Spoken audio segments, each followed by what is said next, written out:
We're getting a break in the weather, believe it or not, as once again the drivers are on the racetrack, and hopefully in a few minutes we'll get green and be ready to race. You know, the worst thing about this, they closed the gate crossing the racetrack, and I guess I won't get my Burger King and fries now. That is bad news. I can see them down there ready to come across. And, yep. Just barely missed it. Well, sorry about that. The rain came just to the nick of time, didn't it? Yeah, right. Well, let's keep our fingers crossed here that things will be okay for the next 3 hours or so, and we can get all this race in. Mark Martin is up front along with Terry Labonte, Michael Waltrip, Jeff Gordon, Rusty Wallace, and Ricky Craven, your top 6 starters. There's the roof cam on Mark Martin's car. You still see a little bit of moisture out there, but not enough to keep the cars from going onto the racetrack. At 7:50 a.m. tomorrow, I hope we will be finished with this race by then. You can tune in ESPN and find the Grand Prix of Belgium from Spa-Francorchamps. Are we ready to go racing? Okay.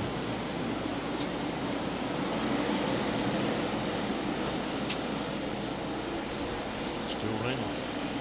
Will you be quiet? Okay. Sorry.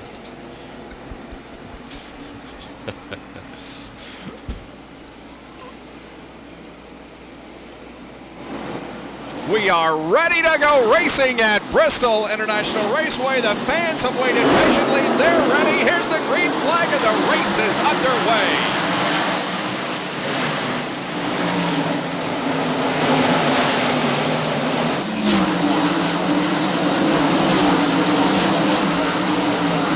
And the main concern to a lot of drivers is getting to the inside. Jeff Gordon has not been able to do that yet. Dale Earnhardt on the inside of him there. They're racing for the 5th position. Earnhardt takes it now. And Gordon looked like he nearly hit Dale in the back end of the car momentarily. He did, however, fall in behind Dale, and now we have a single file procession through the first and second turns here on lap number 3. It's Mark Martin, Terry Labonte, Michael Waltrip, Rusty Wallace, Dale Earnhardt, Jeff Gordon, Ricky Craven, Ricky Rudd, Ted Musgrave, and Hut Strickland. See back in the back there, Bobby Labonte still up on the outside at the Interstate Battery Chevrolet. He's about the only one. Dave Marcus is also up there. Right, yeah. He's losing positions and going to the back of the field as we focus in on Morgan Shepherd looking back on Brett Bodine.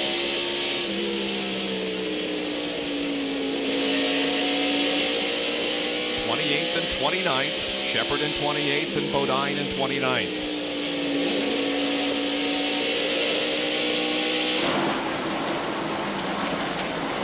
Well, everybody exercising a lot of patience here right now. Just that 90 car bottoming out, sending a lot of sparks up from the underneath side. There is the leader, Mark Martin. Before the night's over, I'm sure we'll see sparks on a lot of these race cars as they go in the corner and then bottom out the chassis, the exhaust. Great shot looking back on the entire field from leader Mark Martin's car. Let the field go by here and show you that again everybody is very patient at this time, working in single file formation and only making an attempt to pass when they figure they can completely do so. That's how quickly a lap is completed here in under 16 seconds. So they're making almost 4 laps per minute. And if they can run green flag, it won't take long to get this race out of the way. Now from Kenny Schrader's view, up ahead to Robert Presley. Rick Mast, you mean? Rick Mast, exactly. That's what you meant, wasn't it? Uh-huh. Did I say anything else? There we see just a little bit of a spark from Mast's cars. Pete Bottom's going in the corner.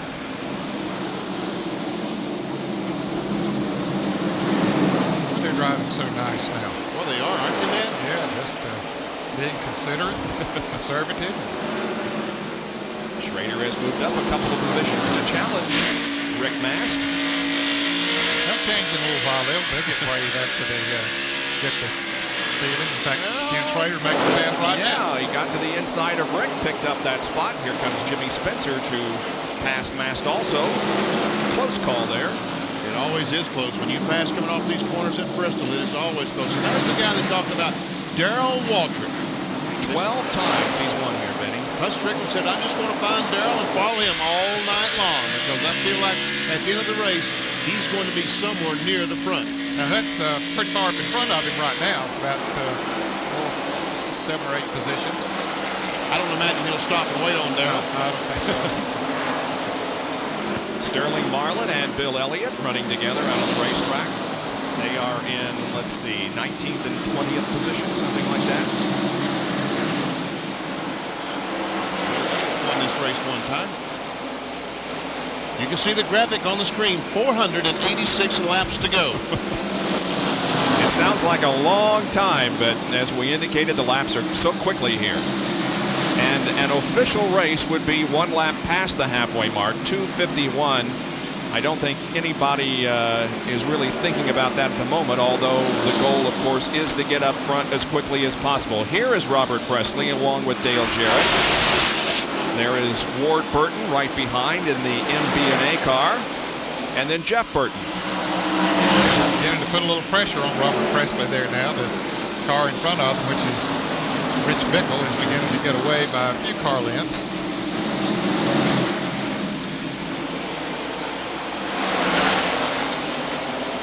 When conditions are at their best, this is a tough racetrack to pass on, and then you consider, well, there might be a damp spot here or there where you have to be extra special, careful. Now we can see that Mark Martin and Terry Labonte have kind of driven away from this battle for third place. Right now, Michael Waltrip, Pennzoil Pontiac is in third, Rusty, Earnhardt, and Jeff Gordon. All closing in. Wallace took a look there to the inside at the end of the backstretch. But Michael Waltrip continues to hang on to third, giving the Pennzoil its best start of 1995 here tonight. And now Earnhardt taking a look to the inside of Rusty Wallace into turn 1, but making no move. Great shot from the roof cam on Dale Earnhardt's car.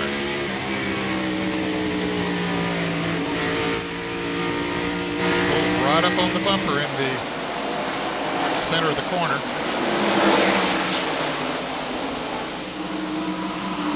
Michael's car starting to move up just a little bit in the center of the corner. Might be enough to let Rusty Wallace get alongside. There we see Ricky Craven and Ricky Rudd. A couple of Rickies. That's a race for 7th spot. Craven in the 41 Kodiak car is in 7th, and Rudd is in 8th in the Tide machine. Ricky Craven, the leading candidate to walk off with Rookie of the Year honors this year in NASCAR Winston Cup competition. He's currently leading Robert Presley in that chase.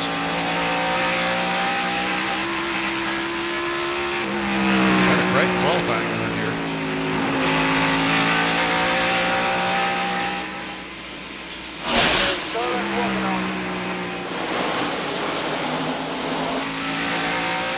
That was Jeff Burton's spotter we heard there that Sterling's working on.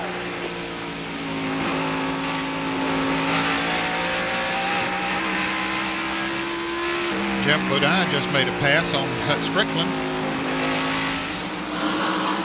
Ricky Craven has finished in the top 10 the last 2 races. He was 10th at Glen and 7th at Michigan last week.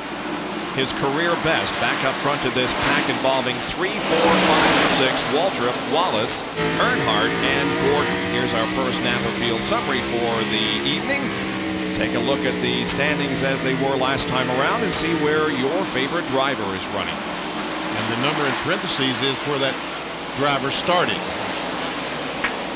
Now then, Greg Sachs in the 31 car about to be overtaken and lapped by Mark Martin. We'll see how that second groove up there works for Mark. Greg gives him plenty of room. Labonte comes right on by as Martin gets by.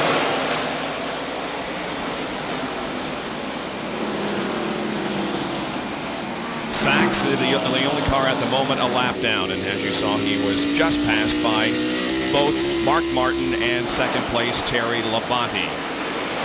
As those two continue to duke it out for the lead and in fact continue to pull away from the second group consisting of those 4 we showed you just a few moments ago of Waltrip, Wallace, Earnhardt, and Gordon.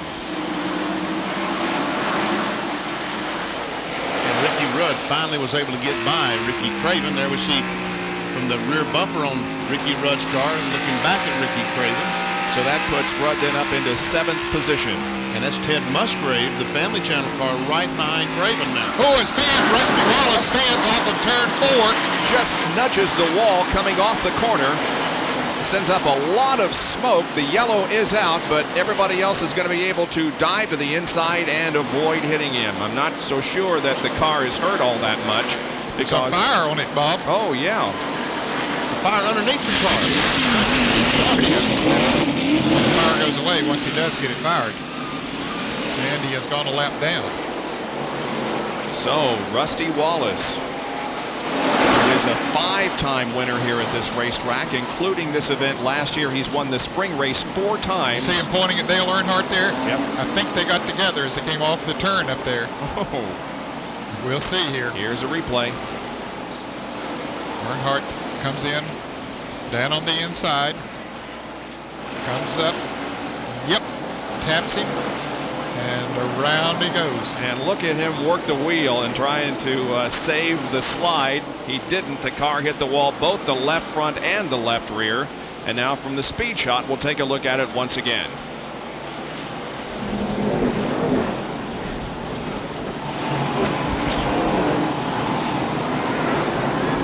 That second contact was pretty severe there on the left rear. Well, that's just sheet metal back there. I don't know that it hurt the car too badly, but he's certainly got to go in the pits and change tires, which he's in the pits right now. And there's a fire that briefly erupted on the car. Jerry? And that was raw fuel coming out the left side exhaust, and Rusty is sitting in there. Rusty just took his right hand and pointed up toward the Earnhardt pit with his index finger and just pointed it right at him.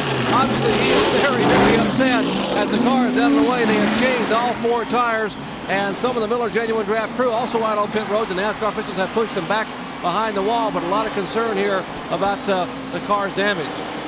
From the in-car, look and listen to Rusty Wallace's spin.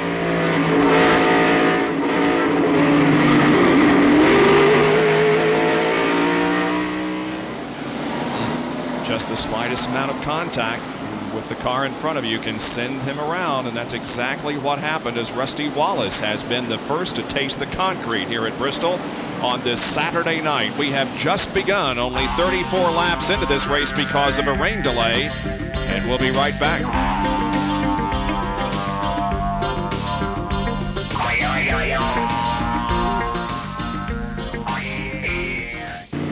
Riding with Dale Earnhardt here and under a caution here at Bristol. We think that there may be a black flag displayed to Dale Earnhardt. We're going to see here. Yes, indeed. The flagman is pointing to Dale with the black bunting, and Earnhardt is going to go to the rear of the line because of his what NASCAR considered more than incidental contact with Rusty Wallace. The fans think that was the right decision by NASCAR. Well, some of them do, some of them don't.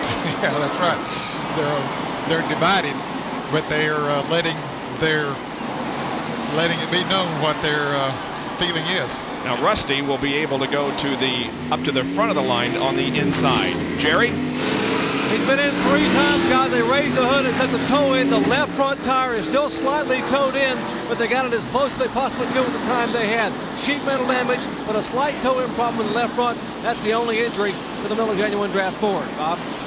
Here they come down for the restart, and Rusty will, of course, be trying desperately to get his lost lap back.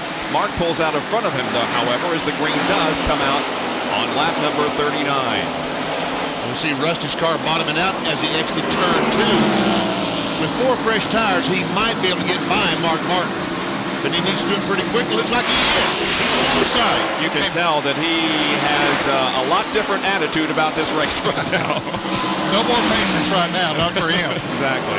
He has made up the lost lap. And now Terry Labonte looks like he may be ready to challenge Mark Martin for the lead. Yeah, he had a notion there. That's how close that Terry Labonte is to Mark Martin. This is looking out the back bumper of the Battling Ford.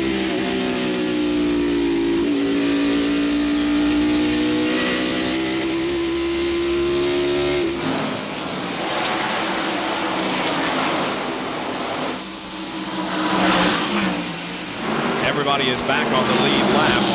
Greg Sachs, who did lose a lap, made his up also. So here's a battle between Joe Nemechek, Derek Cope, and Rich Bickle. It's 10th, 11th.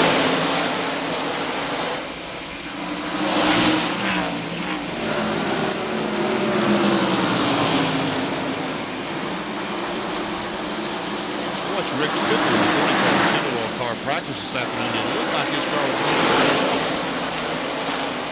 He was another driver that had a great qualifying run.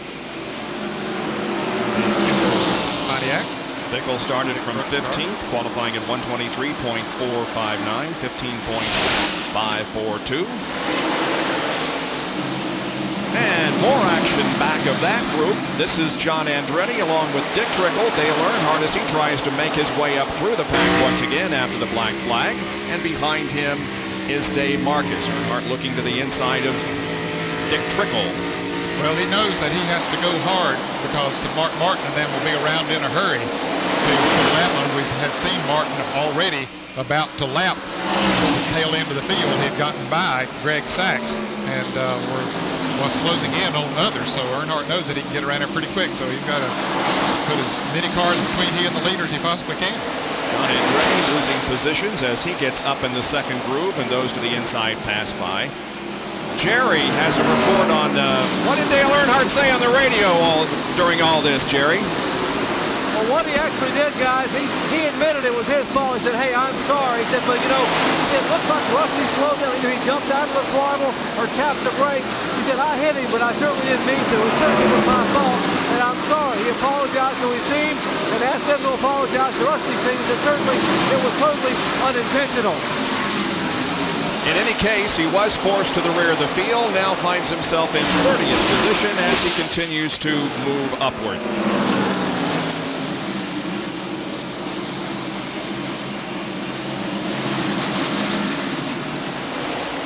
Earnhardt has won on this racetrack 8 times, 3 at night, 5 during the spring race. They're the first 2. Now here comes 3, 4, 5, 6, and on back. Waltrip is still at the front of this second group. And we have a crash up in turn number 4. It's Brett Bodine in the concrete.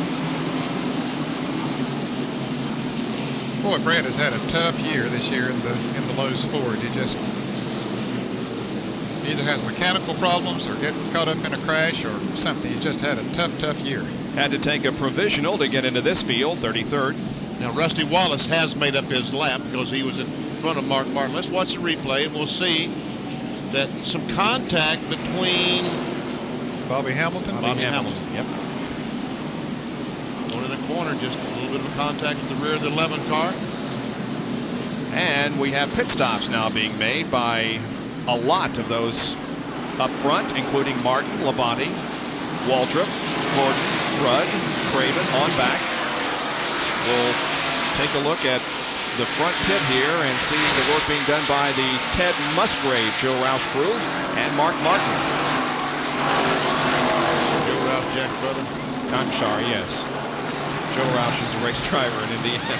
And the 87 car, Nemechek has already left pit road, so evidently just put gasoline in the car on right sides. You see Martin can't get out. Martin, the leader, came in, cannot get out. He was blocked in by Earnhardt. And look, Earnhardt came in 30th place, and he'll go out probably about 10th or 12th. Picking up several positions because of the pit stop. How about that? Now Nemechek is back in. John Kernan has more. Joe Nemechek very carefully coming in for this 4-tire change. Last time in, he couldn't get slowed down quick enough to get into his pit stall. Still a lot of moisture here. While the pit stalls are fairly dry, it is still pretty wet down here on the outskirts of pit road. As Dale Earnhardt coming back down pit road. Left side work continuing on Nemechek. He's down. Let's go down to Jared Pines. When Dale Earnhardt came in, he had trouble getting his car all the way in toward the wall and getting the left side lug nuts on, so they changed right side tires.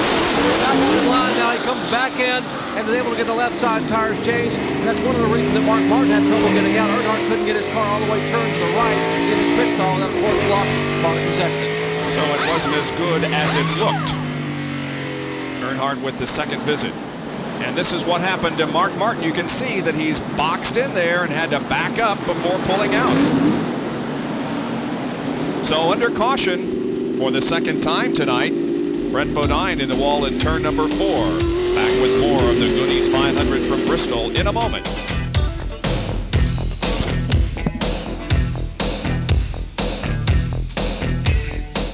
It is. Are these the first laps at...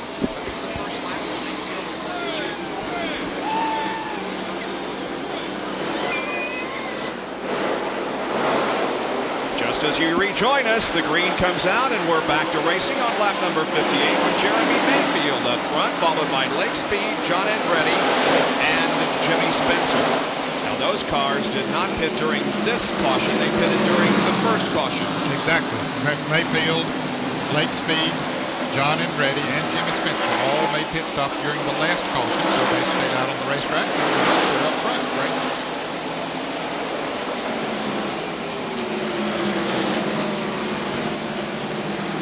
You see that Mayfield gets some pressure from Lake Speed in the span car. Some heavy pressure, as a matter of fact. And right behind that, John Andretti gets some heavy pressure from Jimmy Spencer. Yeah, John's car hadn't really been going too good before. Now he's up there, he's holding up a pack of cars, it looks like. There, as we see good racing up front here with the two cars, they pulled away from Andretti. And as you can see, the rain is beginning to fall once again. Ooh! And a hard crash. And it's Brett Bodine once again for the second time. This time he's in the wall in turn number 2. In front of the leaders. Wow. Got down off the banking.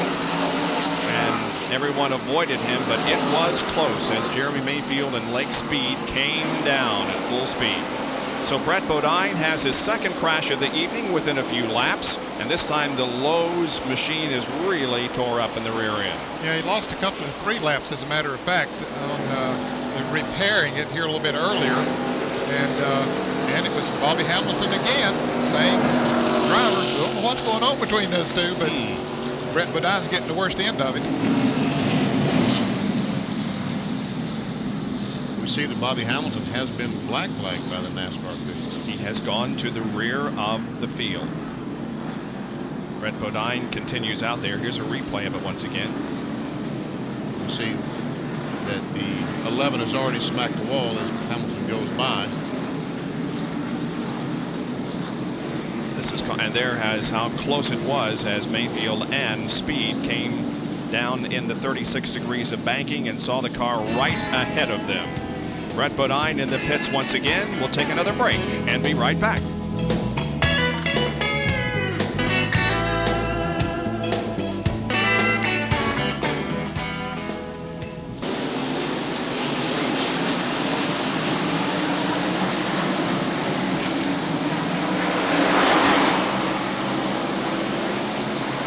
They just went green, completed less than a lap as Jeremy Mayfield continues to be the leader of the race. This is only the second NASCAR Winston Cup race he has led in his 40 career starts.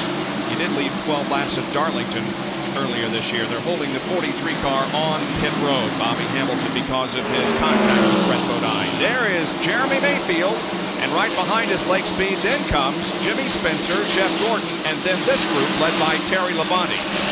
And John Andretti has been caught on the outside, and a lot of cars are going to go by him before he's going to get a chance to get back down on the inside. That's Dick Trickle beside him at the moment. Morgan Shepherd is looming behind. So is Darrell Waltrip and Mark Martin.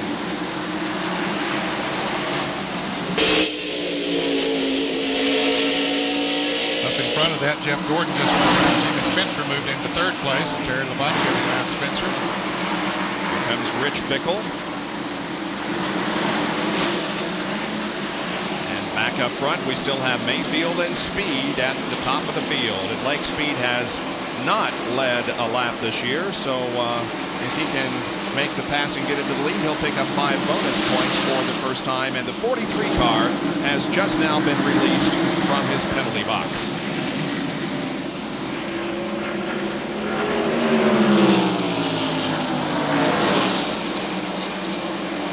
Jeff Gordon now finds himself in 3rd. Terry Labonte is 4th. Folks, John Andretti back there is still on the outside. The cars are still passing. Yeah, He's gone from about 4th back to about 20th and still going back. Once you get up in that high line, everybody's going to do their best to keep you up there. Oh, yeah. Yeah, there's no mercy paid out there. He might be able to get back in line. Yes, he drove down to the inside. Just ahead of Sterling Marlin. The caution is out, and it could be for rain. Probably is. 73 laps have been completed. Yes, it's for rain. It is indeed for rain. Bill Weber has an update on the leader at the current moment, Jeremy Mayfield. Hey guys, 2 weeks ago, that car Jeremy Mayfield is in was a show car. They took it to Watkins Glen to put it in an auto show up there. They brought it back. Tony Furr said, we're going to do some work on this car, and they made it into a short track car. They changed literally everything on it. They've been fast since they got off the truck and onto the track, and they were pretty happy this morning. Jeremy doesn't have a lot of laps here. He missed this race in the spring, but they're excited with their position and their possibilities here tonight. But it was a show car 2 weeks ago. How about that? So when you see these cars at a shopping center or whatever, and you say, nah, those aren't real race cars, and by golly, they can be. Won't take long. Well, right now, you know, he said it feels real good to be leading the race and stuff. The car's working real good and stuff. You know, we just needed track positions, the main thing. That's the reason I pitted a while ago, so that we can move on up. Because we knew the car was pretty quick. We practiced real good today and last practice and stuff. We just didn't do too good qualifying, but, you know, the boy's really doing a good job right now. He's got that RCA Ford right up there where it needs to be. And it really is a show car. Yeah, it really is a show car. This car was a show car all year long, and we brought it out for this race here. Okay, I should say was a show car. Tonight it's a race car. Rusty Wallace back on pit road. The Jerry Punch. Yeah, and that car's putting on a pretty good show down there, Bill Weber. Rusty Wallace's show almost ended early, but they have come in now twice under the caution to try to set the left front toe in. They try to get all the hood pins back in. Here comes the pace car down the straightaway, and Rusty is down and away. And I am told they are going to signal 1 to go, and we'll have green next time by, Bob. That's good news. The lights on top of the pace car are going to be extinguished, and we will go back to racing. About lap number 92, it looks like. And we'll see that Jeff Burton in the 8 car, the Rebestis car, will come up. He lost a lap in the pits a moment ago. Caution flag, a couple of caution flags going to Bobby Hamilton. I'll be ready now. Bobby Hamilton also 5 laps down. He's pulled up on the inside line. Here comes the pace car. The crowd is still here despite the rain, and there's Green.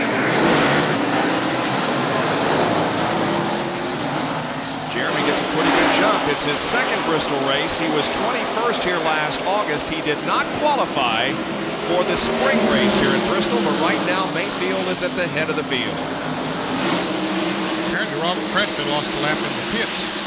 He made several pit stops during this caution period. He must have gone a lap down because he was up there at the front. Right behind the car number 24 of Jeff Gordon.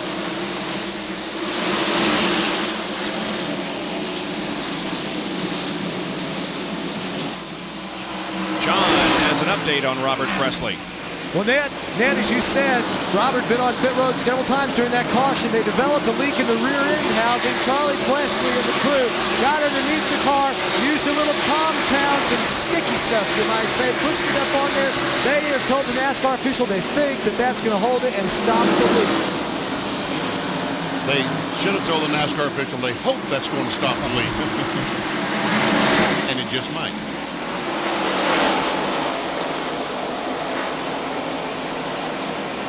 See Lake Speed going down, trying to take the lead from Jeremy Mayfield. And an Ocean. There's Jeff Burton. And he's trying to get one of his laps back. Well, he's only 1 lap down, as a matter of fact, so he's trying to get back in the lead lap.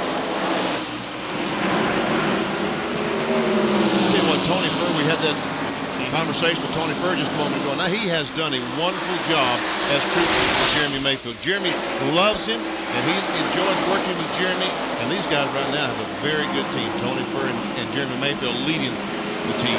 They have come a long way since the two came together.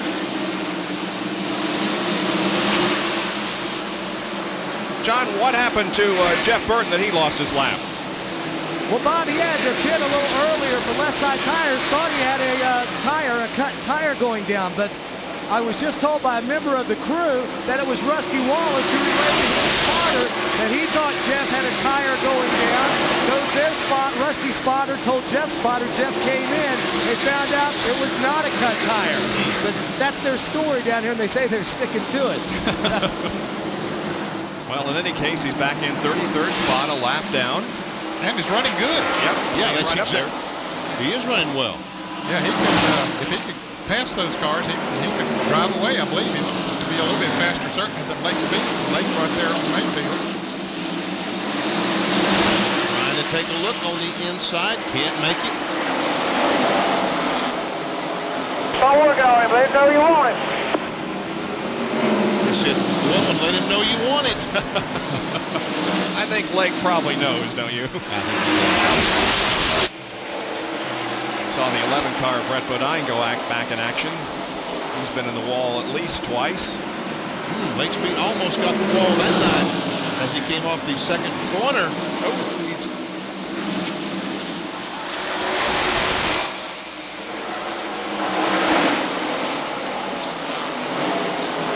Right now, we can see the Lake Speed is dropping back. Jeremy Mayfield pulled away by a couple of car lengths. I don't know if that's Lake being defensive with Jeff Burton or if his chassis getting a little bit loose or pushing right now. Going away, I should say. Napa field summary. Mark Martin, our pole sitter, back in the 11th position. Dale Earnhardt is 20th.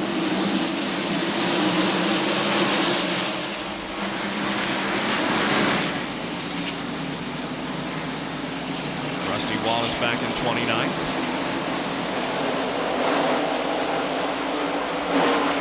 Jimmy Spencer's been working on Rich Bickle. Bickle driving the 40 car, Pontiac. Spencer in the number 23. And finally, Jeff Burton was able to get around the number 9, and as Jeremy Mayfield Come on, brother, come on. And his spotter's coaching him. He wanted him to take advantage of the situation. He's going on. Come on. You're clear. So Jeff Burton makes it. But you got the 43. He's going to be working on you. Oh, and there's spin. Morgan Got spin Shepherd. there. Keep digging. Oh, and John Andretti smacks the wall extremely hard coming off the second corner. I don't think John knew that Morgan was down there. Yes, there is. There's There a is caution. now, yeah. There was not for a little bit, but it's Boy, John Andretti came hauling down off the banking in turn 2, and I don't think he saw Morgan, and then went into the wall on the outside. And we see that Jeff Gordon has taken the lead. So he will get the 5 bonus points. But now Lake Speed is trying to go back in front of him, so I guess NASCAR will have to sort this out as to now Jeff Gordon's going back in front of him. That's right. Jeff says, well, now the play goes back to it. Playing seesaw here. Meanwhile, they both have passed the pace car, which is trying to pick up the field coming out of the backstretch pit. Here's a replay. There we see Morgan Shepherd right on the right side, and he gets a little tap from Darrell Waltrip. Yep. And he will spin, and no one hits him. But if this camera will stay there, we'll see John Andretti in a second try to dodge somebody and come off and smack that wall. There he is. He's trying to dodge the 21 car. And from Morgan Shepherd's in-car roof cam.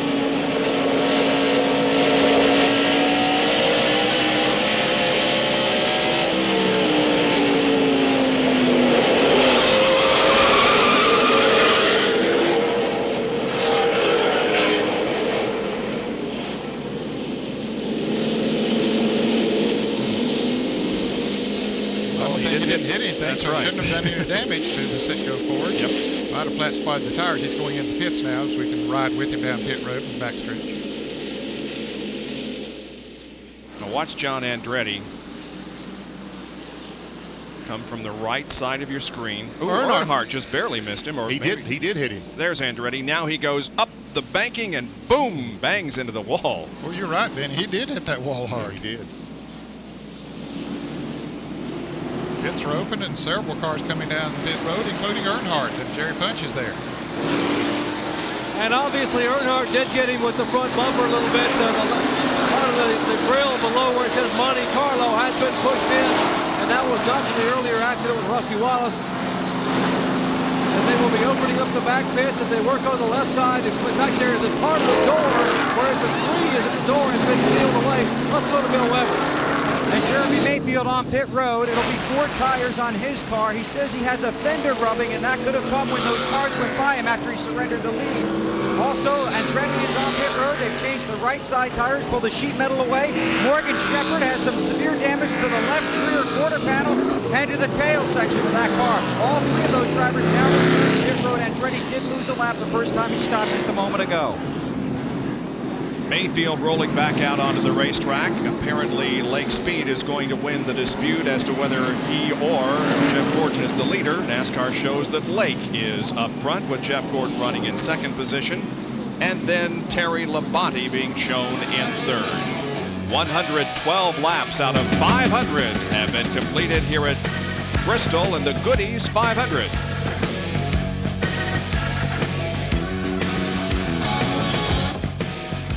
ESPN Speed World tonight from Bristol International Raceway in Tennessee. Ricky Rudd in for another pit stop. Joe Nemechek is also on pit road. Both are rolling at the moment, beating the pace car coming off of turn number 4. And John has an update on Nemechek. Bob, that was the 4th time that Nemechek has been on pit road. The first time they tried to do a 4-tire change, a lug nut jammed in one of the air guns, so they had to go out. That means they left some lug nuts loose on the left side. Then they came back in, tightened those up, but they didn't get a right rear tire change. Then the left side tires they had to change this time. 4 times in for Nemechek's crew, but they did not lose a lap. Let's go down to Jerry Punch. And guys, Dale Earnhardt made 2 pit stops, as you watch now from his room camp. He made a first pit stop, they changed tires, and watch Gene Dehart here trying to peel the left rear fender away, and that is where Earnhardt got involved with the car number 21. Now, he was trying to peel the fender away. In fact, possibly the front of the car number 21 peeled part of the left side door open on the GM Goodrich Chevrolet. So Earnhardt back out on the racetrack in, let's see, where is he? Oh, he's back in 34th position, a lap down. And here's a replay of why we are under caution. There's Morgan Shepherd right at the right side of the screen, gets a tap from Darrell Waltrip, and he spins. Now he's going to almost get it straightened out, and right here Earnhardt's going to go by and hit the back of, there. Right there is the contact between the 3 and the 21 car. From Mark Martin's roof cam.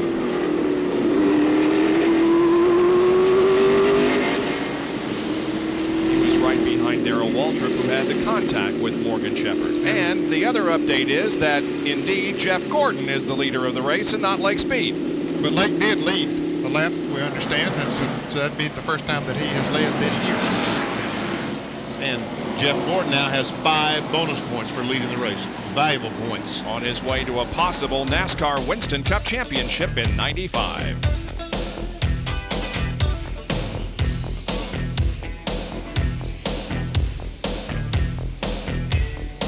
Pace car pulls off the racetrack. We're going back to green once again on lap number 122. We've been cautioned for 12 laps because of Morgan Shepherd's spin and maybe some rain also. Jeff Gordon is the leader as Bobby Hamilton tries to get another lap. He did make up 1 of his 5 that he was penalized for. On the last caution flag, Morgan Shepherd spun coming off the 2nd corner. And he did get another one, so he's only 3 laps down. And let us also tell you that although our scoring showed that Dale Earnhardt was down a lap, he is not down a lap. Dale Earnhardt is on the lead lap in 27.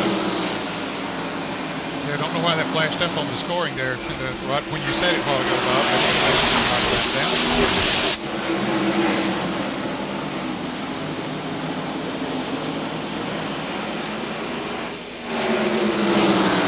See the 33 car, that's Robert Preston, the Skoll car. He is, in fact, a lap down. They've established that. There are 4 cars that are at least a lap down.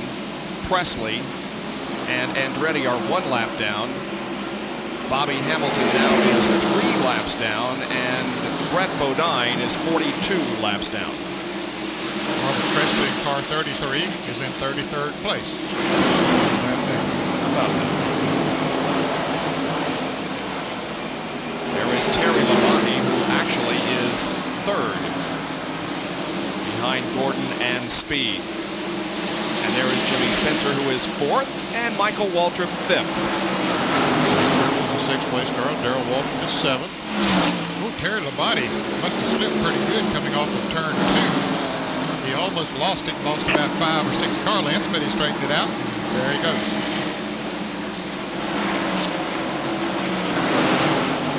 12-time winner here at Bristol, Darrell Waltrip, 7 times in this race, 5 in the spring race. You see Brett Bodine right around the racetrack on the top groove. 41 starts here at the High Banks, 12 wins, 4 pole positions, and has finished in the top 5 25 times, giving him a 61% top 5 average. That's pretty like impressive. How I figured that out, BP, without my calculator. I'm impressed. There is Ted Musgrave. And Bill Elliott, 9th and 10th. Jeff Bodine, who would be pole sitter here, wouldn't he? Was it this race last year that Jeff was a pole sitter? Yep. And he led most of the race, as a matter of fact. He led 168 laps before his engine failed on lap 457 as Terry Labonte takes 2nd. Well, we just about had a crash down in turn 1 there a moment ago, but it all straightened out as Joe Nemechek was going around Greg Sachs, and they got together.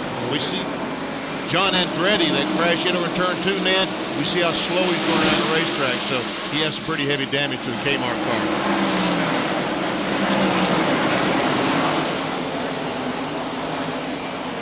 Once again, there's Bill Elliott, McDonald's car. There's Jeff Bodine, we were talking about it. Steve Grissom, the winner last night. Do you remember who was on the pole for this race last year? His very last pole position before he retired. Oh, Harry Lynn, that's right. Got one on the bottom, the 37. And something's wrong with Ricky Rudd. He's got damage in the front end. Look at Ken that. Schrader and Dale Jarrett get together, but they both straightened it out. And there is damage to Ricky Rudd's car. He's knocked the fender back on the tire. That's his problem. The right front fender's on the tire. He can't steer it. And Morgan Shepherd almost spun again down in turn 2. I tell you, it's happening so fast out here, the camera can't keep up with it, and I can't either. We can't keep up with it. Let's take a look at that Schrader-Jarrett almost crash. Well, you can see Ken's going to get a run on Dale going down into turn 3. Don't know if Dale knows he's there or not, but Dale does cut down on Schrader. And they touch. Schrader gets out of it. They get straightened out and go on. By the way, this is Dale Jarrett's 250th NASCAR Winston Cup race. Now let's see what happened to Rudd.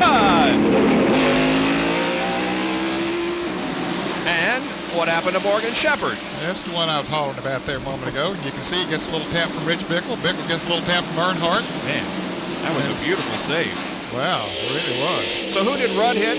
Rudd hit the 87 car, Nemechek, the Burger King car, and Ricky Rudd took his car behind pit wall. They're working on the car now behind pit wall. And look at that left rear sticking out on the 21 car. There we see Rudd's crew working on that car. And Jerry Punch is right there. Well, what happened to Rudd about 7 or 8 laps ago down in turn 1? He came into contact with the car number 31. That was Greg Sachs, who had jammed on the brakes to try to keep him running over another car and had gotten sideways. Now, Rudd ran into the back of the 31 and pushed the right front of his Ford in, and apparently they have broken the radiator. They have burst the radiator. They're going to take the radiator loose, replace it, but unfortunately he's losing a lot of valuable laps here under the green flag. Looks like Rudd will have to wait on his first win of the 1995 season. He has not victored yet. He did, however, have a strong race last weekend in Michigan. Started second and led 46 laps before being sidelined. And he's won a race every year since way back, about 11, 12, 13 years ago. Jimmy Spencer has just taken over the 3rd spot from Lake Speed. They were watching Mark Martin, their pole position winner, trying to get by Dick Trickle. It's a race for 6th spot. There's a Cranfield summary. Gordon is your leader.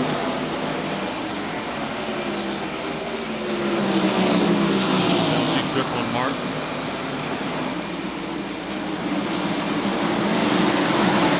John Andretti tried running on the bottom side of the racetrack. Felt like he'd be better served to get out of the way if he move up a little bit, so he's done that. Benny, they told him in the drivers' meeting. Oh, and Jeremy Mayfield I thought he'd hit the wall, but he didn't. There he goes. They were told in the drivers' meeting if they were getting lapped to move to the high side of the racetrack, let the faster cars go by on the inside. So that's what he's doing. Well, Benny, if he didn't hit the wall, he sure tried. Watch this as he goes in the corner. Here's Earnhardt on the inside. You go down in the corner. And Jeremy, I don't think he hit the wall. I don't think he did either. Great job of driving there. Wow. He almost made that a show car again. He's got a donut there on the right side.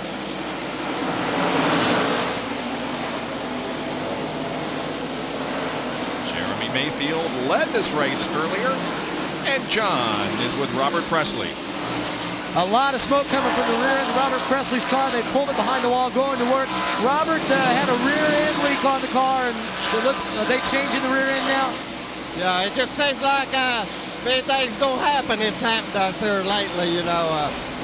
Rear end gasket was leaking a little bit, and finally lost all the oil and burned it up. We knew it was a matter of time. Well, Robert Presley behind the wall sitting patiently in his car as Charlie Presley, his brother, and the crew are going to change rear end gears. And so Robert sits patiently while on the racetrack. Earnhardt and Wallace are running together again, and that was a clean pass by Dale. Well, I think that Rusty realizes that right now Earnhardt is a faster car, and he's not going to hold him up. They're running 20th and 21st. Dale just took 20th spot from Rusty. Rusty's still fighting that problem of apparently with the toe end not exactly the way it needs to be. There is the leader of the race, Jeff Gordon, looking for 2 in a row here at Bristol on the high banks. He won the spring race. He's pulling away from the second place car of Terry Labonte, but that 43 car, Bobby Hamilton, is still able to stay out in front of him. Hamilton now is 4 make that 2 laps down. Yeah. Jeff Gordon leading here at Bristol as a light sprinkle continues to fall. We'll be right back.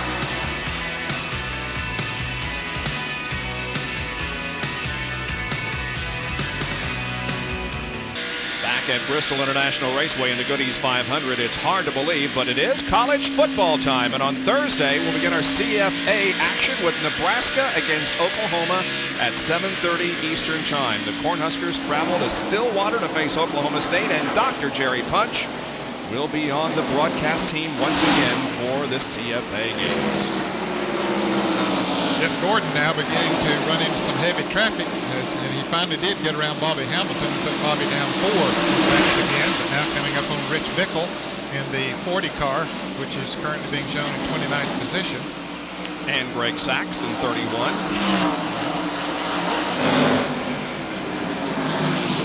So we see while Gordon is trying to fight this traffic, Terry Labonte, the Kellogg's car, has just about caught him. At least he's closed the gap by 50% anyway. Yeah, he's moved in much closer than he was. Here's Bickle trying to get by the 31 car. Meanwhile, here comes Hamilton again. He wants to get that lap back.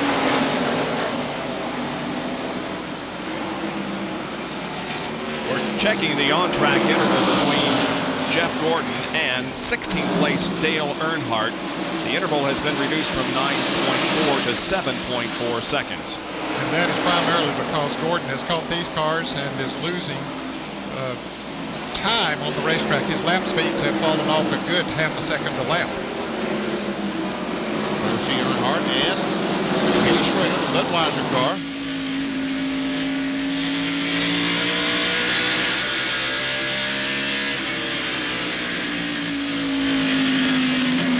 Traffic up ahead. It's John Andretti to your right. Boy, John Andretti's looking at 335 laps before that car. Man, how depressing. A little contact there, looked like, between Earnhardt and Derek Cope. Schrader tried to get to the inside, but couldn't hit. No. Thought he had the nose up there and was going to be able to make the pass, but couldn't quite do it. Him up to 13th spot. He started 7th.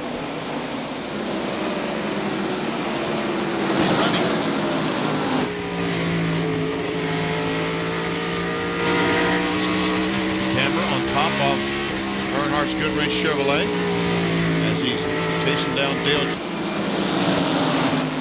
Prater finally made that pass on Derek Cope that we saw him try to make a little while ago. Here's Dale working to the inside of Elliott, and he's got it. Yeah, tried it. Oh, and Man, oh man. Elliott makes a great save. How did he save that car? Man, is the left rear tire flat? That's the next question.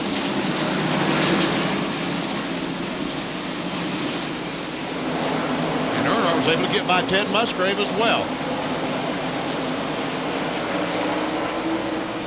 And there is the interval between Dale Earnhardt and the leader, Jeff Gordon, who has yet to get by Rich Bickle, and Bickle is sideways.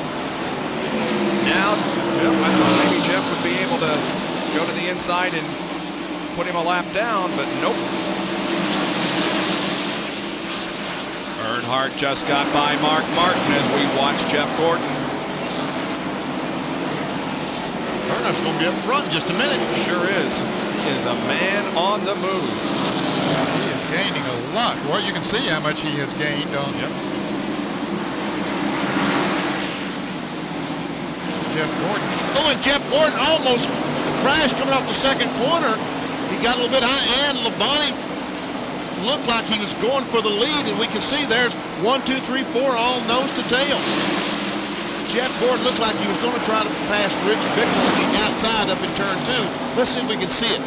We see him going the corner a little bit high, and about right here, he's going to lose the back end. Oh, and Bobby Hamilton goes inside and again gets another lap back. And Dale Earnhardt, we often are criticized for showing too much of Dale Earnhardt, but when you're passing cars here in Bristol like Dale is, it's the story of the race right now. There's no doubt about it. The man is really on a tear. He is. Gets awfully close to Dick Trickle there. He said, I better back off. I don't have to go to the back again. Trickle is running 6th. And how in the world does he get so close to these cars?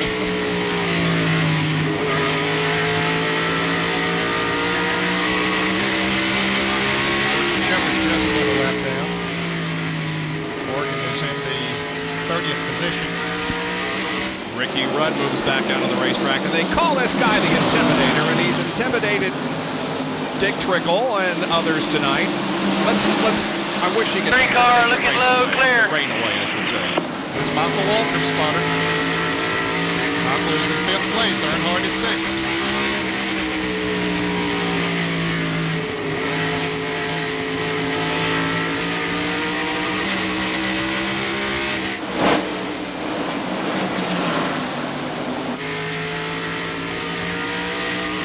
Gordon the leader, Terry Labonte. Low side. 17 right behind him now. Michael tries to get in, but he can't do it because Mark Martin's going to go by as well. Lost 3 positions. And Jeff Gordon has finally been able to get by Rich Bickle.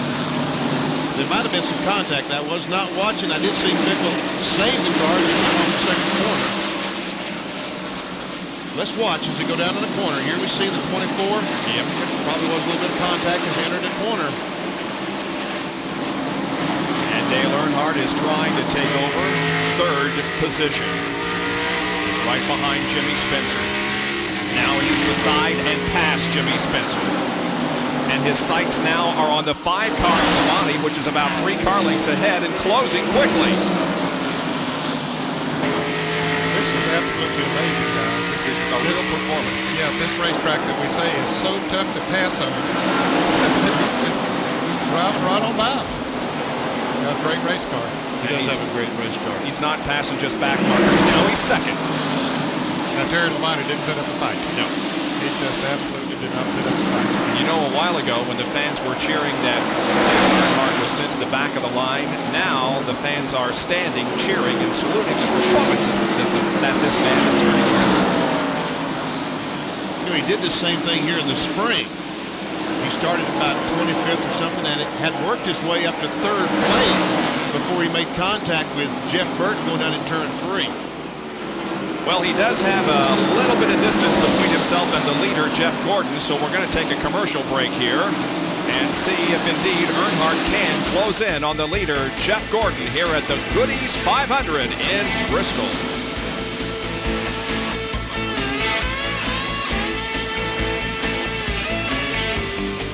The commercial break was too long.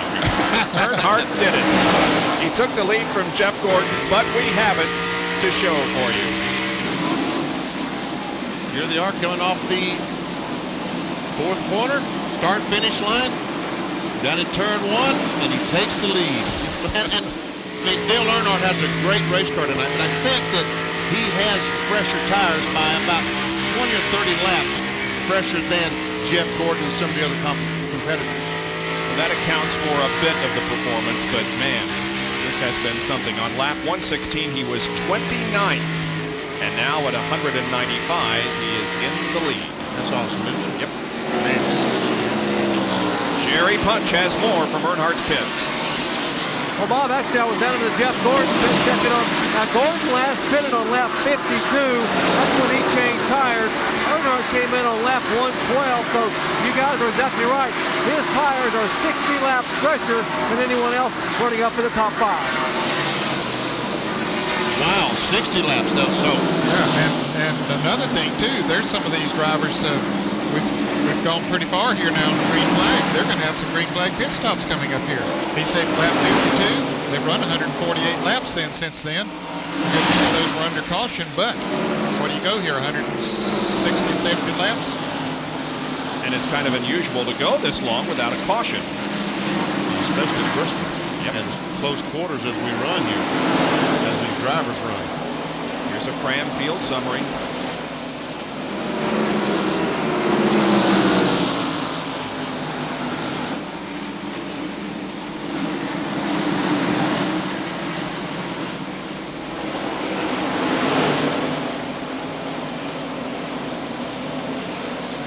And then, you know, Bill Elliott just smacks the wall coming off turn 2.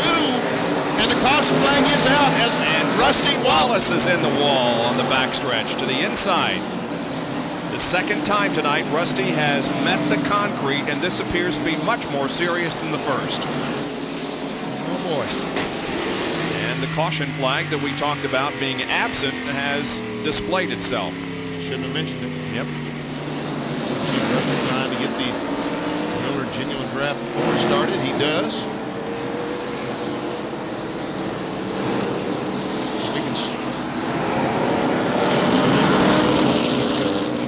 Rusty Wallace has not had a finish lower than 7th in the last 23 short track races.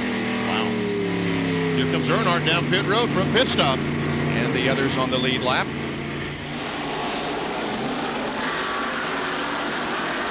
There's a triple split for you, and here's Jerry. And as you guys said, this caution is a break for Jeff Gordon and Terry Labonte. You see the 3, 24, and 5 cars, a triple pit stop, watching all 3 cars. And Gordon would have had to come in and pit in about 18 laps. So this caution flag was definitely a break for the 24 and the 5. Last side control. He is down and away, 19-1. And 19-1 for Earnhardt, as he's also down and away. 21.6 for Terry Labonte and Mikel Ott's crew. And Mark Martin, I'll have to give Steve Mill and that crew a great call because they moved up to 3rd place on the pit stop. Mike Wallace out in 4th, then Labonte in 5th. Mike Waltrip, yep. So we have completed 206 laps now, and we are under caution. Here's John Kernan. As you see Joe Nemechek's crew working on the car, you can see a little bit of that contact that he had out there earlier.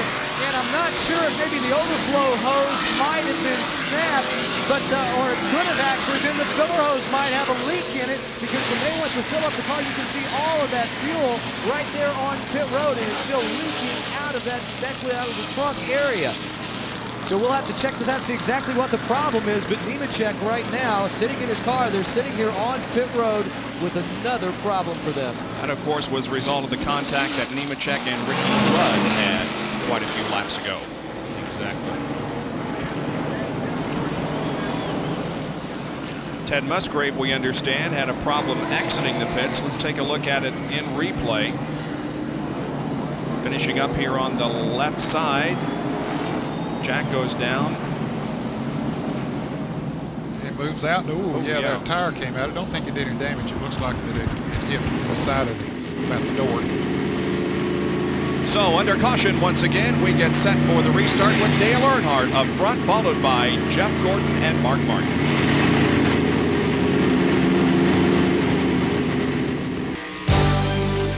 ESPN Speed World from Bristol International Raceway in Tennessee is being brought to you by Pennzoil, the motor oil that works like liquid ball bearings. Taco Bell, tacos, burritos, nachos, and a whole lot more. And by Allied Signals Fram filters, you can pay a little now or a lot later.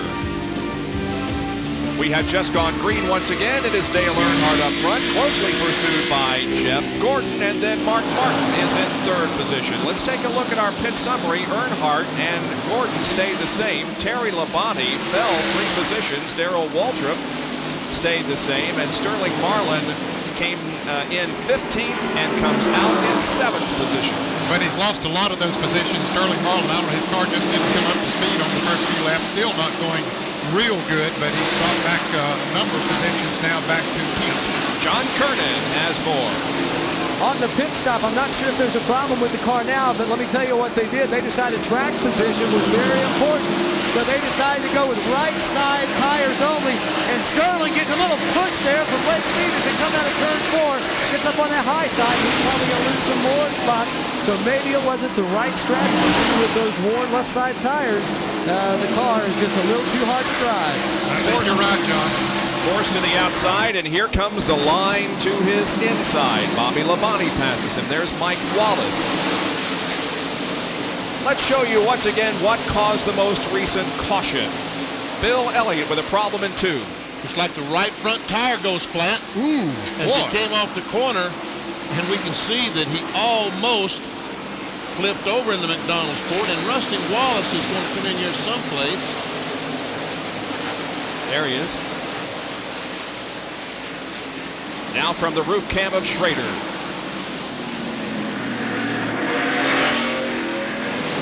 Jarrett went on the inside, Schrader went on the outside. Both of them got by okay. Boy, he climbed that wall pretty good, didn't he? He did. Really did. Wow. You see that Earnhardt is driven away from Jeff Gordon by about 10 car lengths.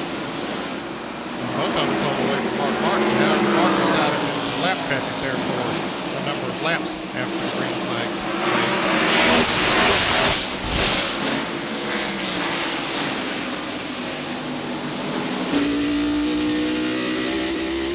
Dale Earnhardt last won this race in 1988. Mark Martin is in 3rd position. The 28 car of Dale Jarrett is moving up. He is currently 8th.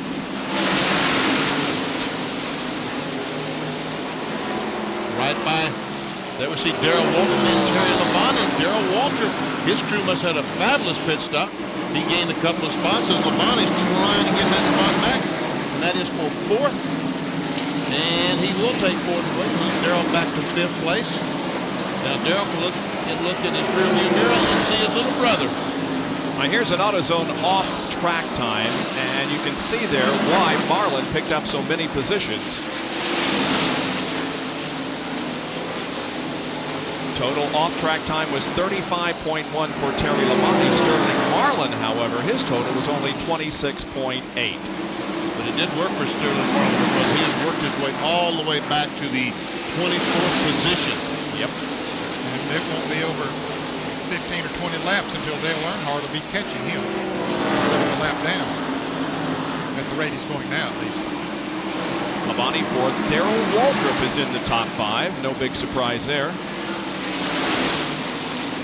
We understand that Darrell had a 17.4-point pit stop, 4 tires from the backstretch. That's pretty impressive. I wondered how he got up there because as we watched them come off the front pit, we didn't see Darrell, and all of a sudden he was 4th in the lineup. And Jerry Punch is with Rusty Wallace. Well, the man who won here a year ago is out of his car, and Rusty, the evening got sort of wild before it even got started. Yeah, it just wasn't my night, I don't guess. I started off with a spin coming off the turn forward between me and Earnhardt. Got the lap back, got going, and the towing got knocked out. We got him readjusted. Then a 94 car crashed coming off of turn 2 there. And when that happened, the 8 car couldn't get slowed down. We saw it. I got slowed down. He didn't see it. And it wasn't his fault. Just wanted to race the deal. How bad is the car hurt? Can you get back in? Well, it tore all the steering linkage up, but the frame's not bent or anything. So we're going to try to get some laps and try to get some points. Well, he just manages to keep a good attitude. The guys behind us, meanwhile, are using a torch to try to rebuild the front of the car while Rusty stands here and watches him wait. And we're watching the Waltrips on the racetrack right now. Darrell closely pursued by Michael. Darrell is in 5th place and Michael 6th. There's the leader. Earnhardt still pulling away from Jeff Gordon. His average finish in the Goodies 500 is 6th, and that is the best among the active drivers. And as I said, he has won 8 times, most recently in this race, 1988. Been quite a night for Dale Earnhardt. Meanwhile, Jeff Gordon is in 2nd position. And Earnhardt is coming up on a whole bunch of traffic. We can see also, we talked about Sterling Marlin falling back in the Kodak Film Chevrolet, the orange car, yellow car. Jimmy Spencer, the Smoking Joe car, also, who was running up front in the top 5, has fallen back. Is currently in a 23rd spot. He made a couple of pit stops on that caution, Benny. He came out of the pits good in about 10th or 11th place, and then the next lap he came back into the pits. I'm talking about Jimmy Spencer. So that gave him bad track position. Put him back in the back. Oh, Jeremy Mayfield spins coming off the corner, and also the 29 car spins, and they're still. Good job, Almost a track. Man. Earnhardt did weave his way through unscathed. But there are a lot of damaged cars, including Dick Trickle and Jeremy Mayfield. Jimmy Spencer just spun coming into turn 4. Boy, this car is really banged up. Now, there's Spencer, but the 98 car. The right rear tire's flat on the 23 car is the reason he spun out, and 15 car looks like he has some pretty heavy damage. Also, the 98 car, Jeremy Mayfield, we can see that the RCA car is torn up pretty doggone good. Wow. Look at the radiator, all that water coming out of the radiator. He's trying to get going again on the backstretch, but it's not going to work for him, I don't think. Let's take a look at it. This was almost a track blocking incident. There we see the 29 car of Grissom just getting in the back of Jeremy Mayfield. Now, the 12 car, Derek Cope runs in the back of Grissom. Grissom spins. Trickle hits the 98 car. And the 43 car runs into both of them. Craven is involved. And there's Spencer comes in. That's where he got his flat tire. Sterling Marlin came up there and stopped. Now this is what Dale Earnhardt saw.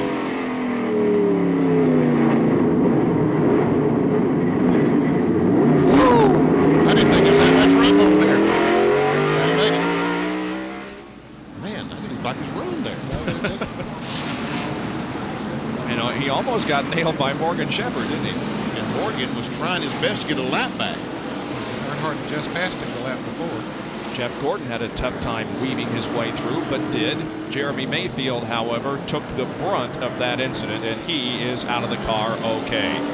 But it does bring about another caution here at Bristol. The 8 car of Jeff Burton is also in turn number 2 momentarily stopped. Now he gets going again.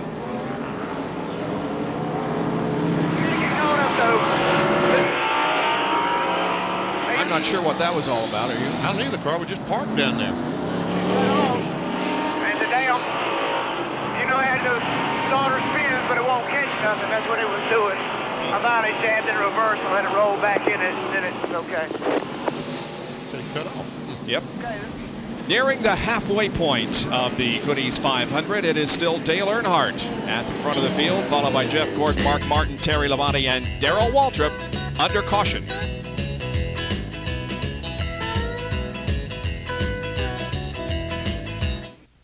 Next week, there's all kinds of motorsports on ESPN and ESPN2, beginning with Thursday Night Thunder, the USAC Sprints in Louisville, Kentucky. ESPN2 has live coverage of Winston Cup qualifying at Darlington Friday afternoon for the Southern 500. Dave Despain has the update on all stock car activity with NASCAR Today Saturday morning. Later on ESPN Saturday afternoon, the Gatorade 200 Busch Grand National Race from the track Too Tough to Tame. Join me for Speed Week at a different time Saturday night at 6 o'clock. The go-karts take to the Major Taylor Velodrome on 2 Saturday Night Lightning at 8:30 Eastern. 2 also has the half-hour pre-race show with Dave and Alan Bestwick at 12:30 Sunday. It's Race Day America Sunday on both networks, the Southern 500 with regular coverage plus in-cars on 2, and the same will immediately follow with the IndyCars at Vancouver at 5 o'clock Eastern. All this next week, plus the debut of RPM Tonight on 2 Sunday night, 8 o'clock. Sounds like a busy weekend next weekend for us, huh? Boy, it sure does. There's some nice folks. Bill Weber is with Jeremy Mayfield. Well, we talked about it being a fast and violent track. You had a fast car with a violent finish, but a great run. I know you're disappointed, but tomorrow morning you'll remember how good you were. Yeah, I hate it for the RCA4 tonight. We seemed like we had a good car there to start with, and we got up front by pit stops and cut a tire down and kind of got back and lost our track position. And it's just so fast here. It don't take much. A little bit of bumps gonna knock you out, and it's just racing. Yeah, you got a little bit of lesson out there too, Jeremy, when some of those faster cars wanted to get by you. We heard Tony talking to you a little bit. You learned a lesson on the track about how to move some traffic. Yeah, it's just an experience thing. I just got to keep working at it and just get tougher. That's what it's all about, and just gain some experience and hopefully get them next year here. And don't bet against that, because that's a rising star in this Winston Cup Series. Jeremy Mayfield done for tonight, but we'll see him again next week at Darlington, guys. He, among others, were knocked around like billiard balls in that accident over there on the backstretch. We'll show you the perspective of Morgan Shepherd now from his roof cam. Wow. Just threaded that needle and drove right on through there, didn't he? Earnhardt was unbelievable. Earnhardt was unbelievable, picking his way through. We can see, Randy Owens has a song that he says, there's angels among us that look over us. Well, that angel riding with Dale Earnhardt is a great driver. You know that?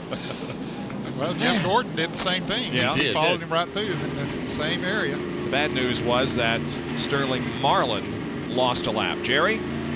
Guys, after Earnhardt had a disappointing 35th place finish in Michigan last week, he wanted to pick the spirits of the guys up and let them know that luck was still on their side. So on Monday, he took a live possum to the Richard Childress shop and turned it loose to everyone's surprise, and the guys started laughing and chuckling as this possum danced around between all the cars. And one of the crew members said, "Hey, now how are we going to catch this rascal?" Earnhardt said, "Hey, no problem at all." He walked right up to the possum and picked it up by the tail and carried it out. He said, "Hey, you've heard of good luck horseshoes? We've got a good luck possum." Good story. Well, let's see what that lucky possum did for him as we take a look at his perspective. There just isn't room. Watch this. Man, but there was room. That's amazing.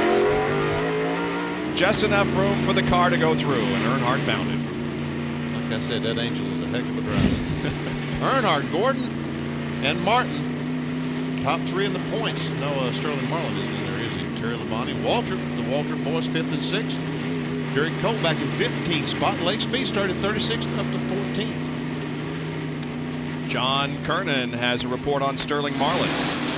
Well, remember last time Sterling came in and to make up track position, they took on right side tires only, went back out and went straight to the back. Now he's a lap down. They came in under this caution, changed 4 tires. They found out, guys, the left front tire was completely worn out on Marlin's car.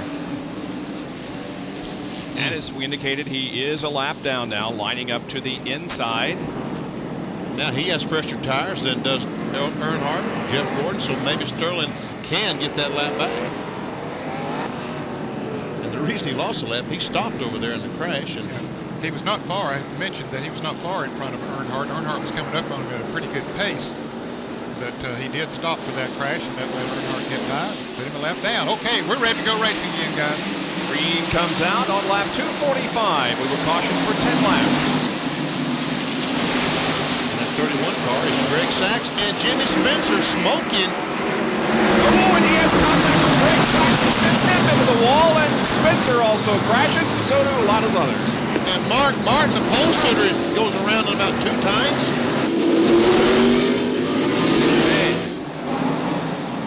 Like Darrell Waltrip also was involved. Dale Jarrett had to stop to keep from being involved and lost a bunch of positions. Rich Bickle was involved. You can see there's some pretty good damage to the right side of the Valvoline Ford and also damage to the Kendall oil car. Here it is again. There we see the smoke in the 23 car. I don't know what that is. Looks like the right rear tire smoking. But he tries to go on the outside of the 31 car, and they make contact. And here comes Mark. And the 4 car is in the back of Mark. And he goes up, almost gets Labonte. Terry Labonte was fortunate. Yeah, Mark got knocked around pretty good. Darrell Waltrip came to a dead stop there also. There's another angle. Not sure what that smoke is in the 23 car, but anyway, nevertheless, he's going to make contact with the 31 right there. That's Greg Sachs, by the way, in the 31. And here comes Mark and Sterling and the 40 and the 87. And the Waltrip boys stopped. Mark Martin is on pit road. Here's Jerry. The damage primarily to the front and to the right side. Martin's in cold speed, right side tires, and will work on it as he leads into changing right side tires. However, when they do that in Darrell Waltrip's pit. Well, they're going to change 4 tires back here, Jerry. Actually, they just get through that time, put some fuel, and Darrell will be back. They're going to go ahead and pull away the sheet metal. He's going to have it rubbing on the left front, and he'll be back in next time around. He has the last pit back here, so he will have a slight advantage trying to get back out. Mark Martin back on pit road, Jerry. And they thought better of it, Bill, and decided to go ahead and come back in while the caution stayed out and change left side tires. He saw that debris that he had to go through up there, and plus he looped the car around and probably flat spotted the tires. But as far as the sheet metal damage is concerned, it is the front bumper that's pushed in where it says Thunderbird, and they're still trying to get the right front fender away from the tire.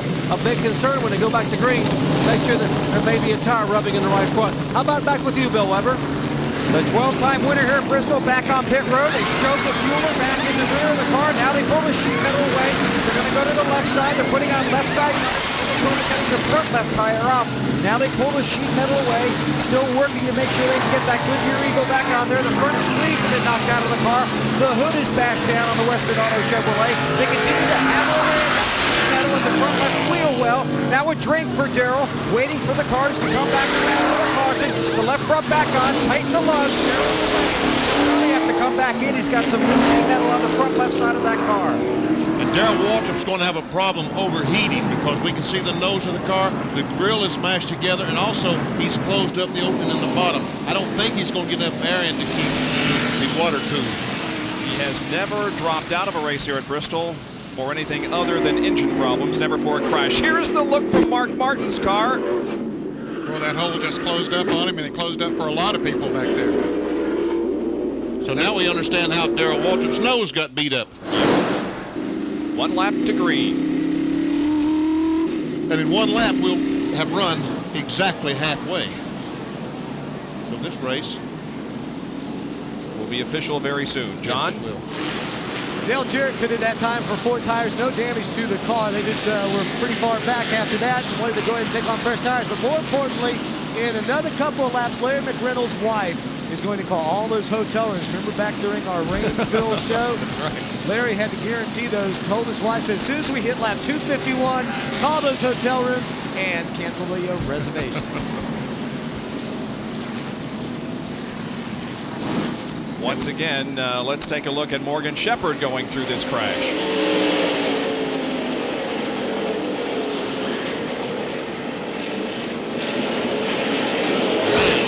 Looks like he only had a little bit of contact with Dave Marcus. The green comes out. We are back to racing. And we are also halfway. Next time around, it will be an official race, and we'll not have to worry about coming back tomorrow. But it looks like we may be able to go 500 because the rain is holding off. I think we're going to be here tomorrow. Eastern time, it will be tomorrow in an hour and about 7 minutes.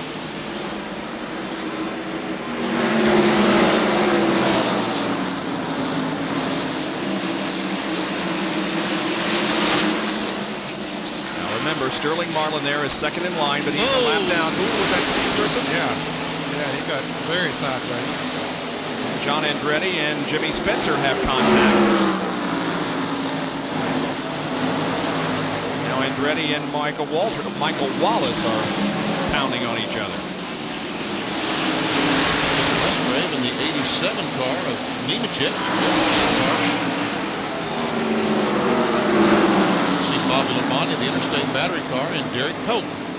Mane and tail. Yep. 17 cars on the lead lap. Marlin getting a lap back. Yeah. Oh, and Jeff tried to follow him, but he couldn't quite get it in there.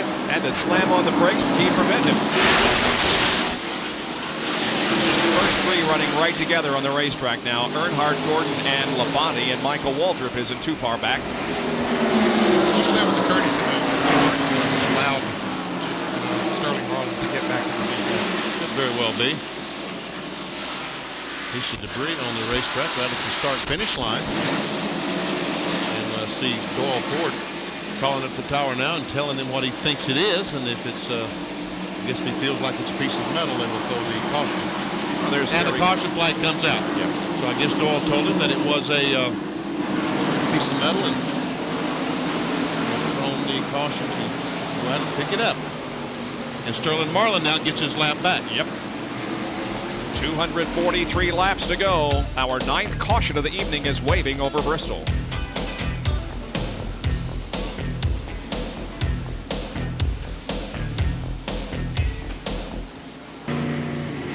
Back at Bristol, where pit road is now open, here comes Earnhardt, Gordon, Labonte, Michael Waltrip, and Ted Musgrave in for their pit stops. Also Jeff Bodine in. He's down by the Union 76 bulb. Jerry punches in Earnhardt's pit. And they opted to come in and go ahead and change 4 cars. You saw as Gordon is out, and so is Terry Labonte. Here goes Labonte. He's the first out, then Gordon, and then Michael Waltrip. But they're going ahead and change all 4 cars and clean the windshield. Now the Goodwin Chevy is down and away. I guess they figure as good as that car was when he came from the back to the front earlier here that would have a whole lot to lose. There's Bobby Labonte in the pits. We've seen him pay a lot of attention to the windshield, but I haven't seen any rain here lately. I don't know exactly, but Earnhardt's crew was paying a lot of attention to the windshield, as was Bobby Labonte's crew. By the way, for those of you tuning in for Sports Center, we are going to go well over our expected off time because we are just past the halfway point of this race that was delayed by rain.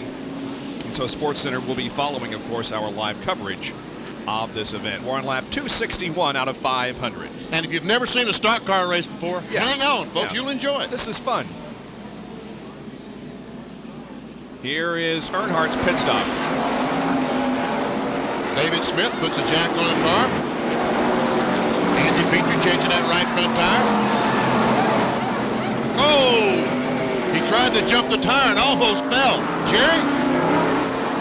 As you saw that David Smith out almost slipping, getting around. Actually, what they were going to do is come in and just take on 2 right side tires. But Dale told Andy Petrie, he said, look, our car works better when you put all 4 new tires on.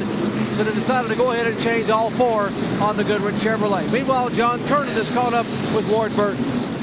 Jerry Ward has climbed out from his car, and Ward, y'all look like you're running pretty good, but what put you out? What put you behind the wall? Well, I saw a couple of guards get up together out there in 3 and 4 in that restart. Missed the wreck, came back around. A couple of guys were dicing around for position. Must have ran over a bumper guard or something and cut the oil pressure belt in the motor, but man, the NBA car was coming on. Every time we make a change, it got better. We were past halfway, still in the lead lap, running 13th. We might have had a top 10, but we'll get them next week at Darling. I was going to ask you, new team, new ride for you. You looking really forward to going to the Lady in Black? Yeah, I really am. All these guys take racing real serious. We got a great sponsor. We got Pontiac Chevrolet behind us. We're going to be all right.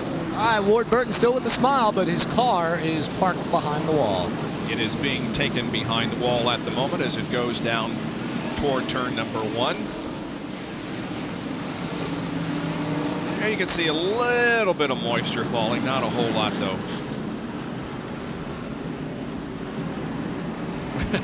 Well, this is Bristol, isn't it? Missing the rear bumper. Yeah. And we're going to have some green flag racing here in just a little bit. Yeah, I don't know if we mentioned it or not, but Rusty Wallace is back out there too. There's some more of those cars. There's Jeremy Mayfield back out there. Now that really looks like a modified. Yeah, it does. Anything for points.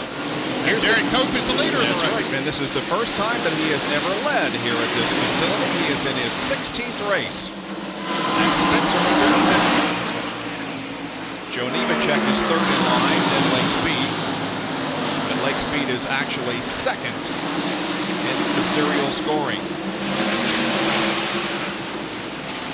Derek Cope had a good qualifying run. Qualified about 10, I believe, 12, someplace in there. As a matter of fact, that race car, maybe not that particular one, but that team held the track record. Yesterday, got down and set the record here. Actually, Bobby Allison. We see Spencer, the second car, the yellow car. Something is bottoming out on that car. He went down in turn one a little bit ago, and something bottomed out, and he went up the racetrack. We see Nemechek has been able to get by. Spencer is 2 laps down, being shown to be in position. There's only one car that is 1 lap down, and that is Nemechek. Everybody else is 2 or more laps down that are not in the lead lap, and there are 18 cars in the lead lap. Let's take a look at our Budweiser race recap. Derek Cope is currently the leader. He has led only 6, however, of the 266 circuits. We've had 7 lead changes, 9 caution periods for 72 laps, and the average speed is a little more than 77 miles an hour. Picking up 5 bonus points for leading the race include current points leader Jeff Gordon, then Earnhardt, Mayfield, Martin, Cope, Speed, and Craven. And finally, those that are out of the race, only 3 cars: Ricky Rudd, Dick Trickle, and Ward Burton. There's Jeff Burton, Ward's younger brother, going by Jimmy Spencer. Clear. There we see Mark Martin, who was their pole sitter, the Valvoline Ford. And he doesn't seem to be hurting now from that crash that he got in. Then the car seems to be working well for him. He's running in 5th position. And moving right along. And going by Spencer.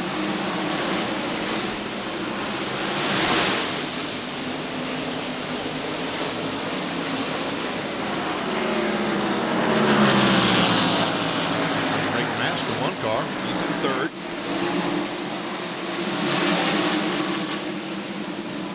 Jeff Burton 4th, and Mark Martin 5th.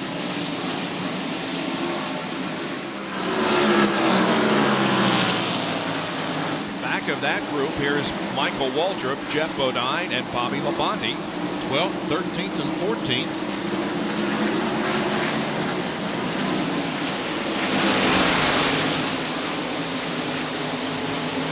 The yellow car, Michael Waltrip, has been running up in the top 5 most of the evening. And we can see that Jeff Gordon is right in front of him, so Jeff Burton, he reversed his car by Rick Master. There's Burton in 3rd. There goes Mark Martin 4th. Darrell Walton will go by and pick up 5th. Rick got down into the groove. Dale Jarrett's going to go by him as well. Jarrett in 6th. Again, if you're just tuning in, expecting to see Sports Center, we were, and Burton Hey, gets come on. wide coming out of the corner. If you're tuning in for Sports Center, we had a rain delay at this event, and we've got 223 laps to go. Sports Center will follow. Later. 25 low. Don't know if there's anything wrong with Jeff Burton's car, but he got caught up on the outside, and there's Michael Waltrip getting caught up on the outside, losing some. Hang in there. That's 7th in it. You're all right. Evidently had some contact with Jeff Bodine. You will see. Yeah, he did. Yep. Ooh, and the 18 ran in the back of the 7 car.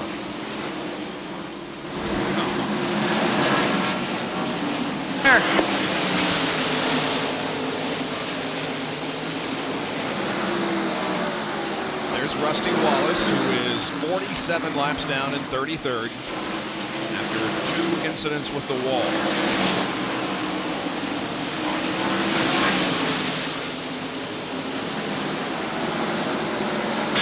Musgrave right behind Ken Schrader.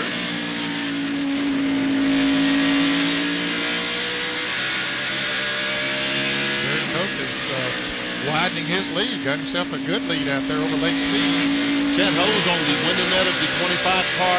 That's to get air in the car to go in the helmet. It's for to go in the car for the driver.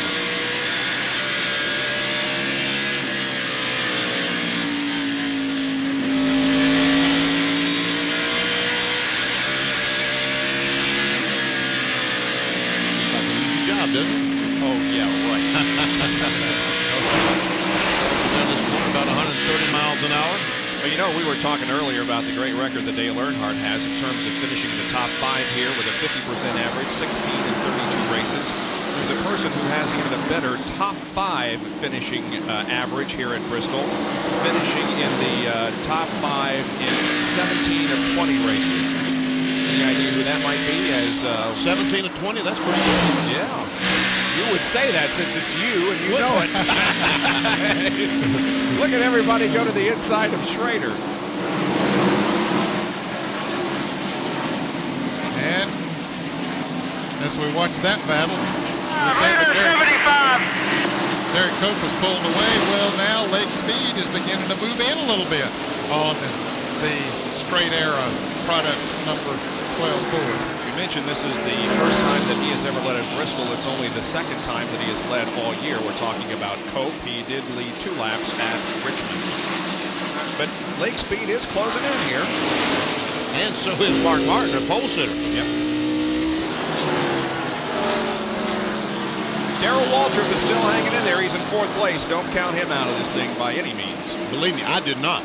Somebody might, but I didn't count Darrell Waltrip out if he doesn't overheat. Yeah. Well, Lake Speed has closed up right on the back bumper. He sure has. He's within a car length and closing in. There's Dale Earnhardt closing up on Dale Jarrett. Jarrett's running in 5th place. Earnhardt back to 6th after making that. Oh, some contact, a lot of contact. Man, they rubbed all the way through 2. Man, now they're going to try it again. And Lake is going to take the lead. And we can see that something's bottoming out in Lake's car. Lake Speed giving that Span car a pretty good ride here tonight. Here's Martin taking 2nd from Cope. Darrell Waltrip coming right up there, moving right in. He wants to take over 3rd, and he's going to do it. Something apparently has gone wrong with Derek Cope's car.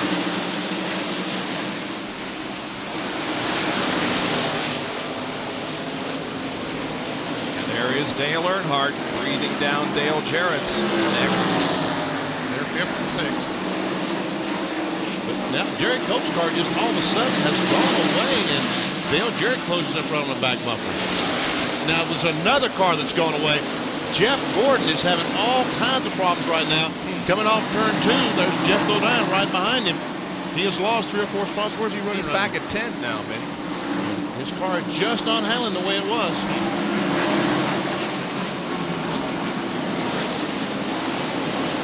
Now Mark Martin closes in on the leader.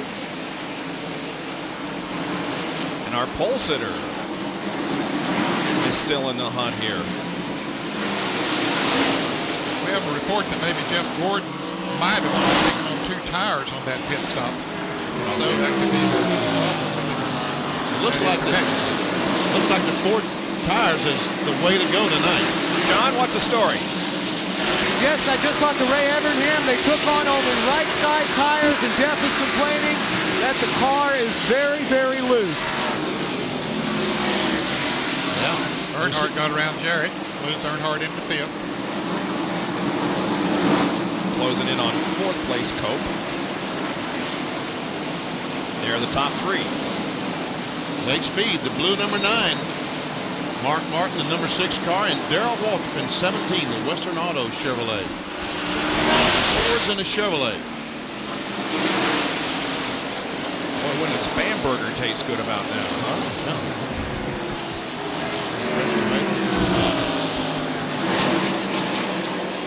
Here's an Auto Life Field summary. As you can see, Earnhardt has passed Derek Cope and is now 4th.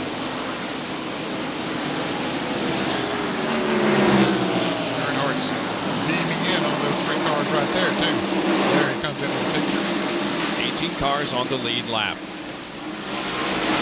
Derek Cope, the 12 car, the main and tail car that led just a moment ago, has reported to his crew that his automobile all of a sudden is very, very tight. Here's Jeff trying to move up one position on the 23 car. And he's about to lose his spot to Bodine. That is not 4 positions since Jimmy is a couple of laps down. Jeff's on the lead lap, so is Jeff Bodine. Look at this. Look at this. Darrell's on the outside. Earnhardt's on the inside. Both trying to get around Man, Martin. And Mark lets Darrell go, lets Earnhardt go. Wow. Martin fell from 2nd to 4th there.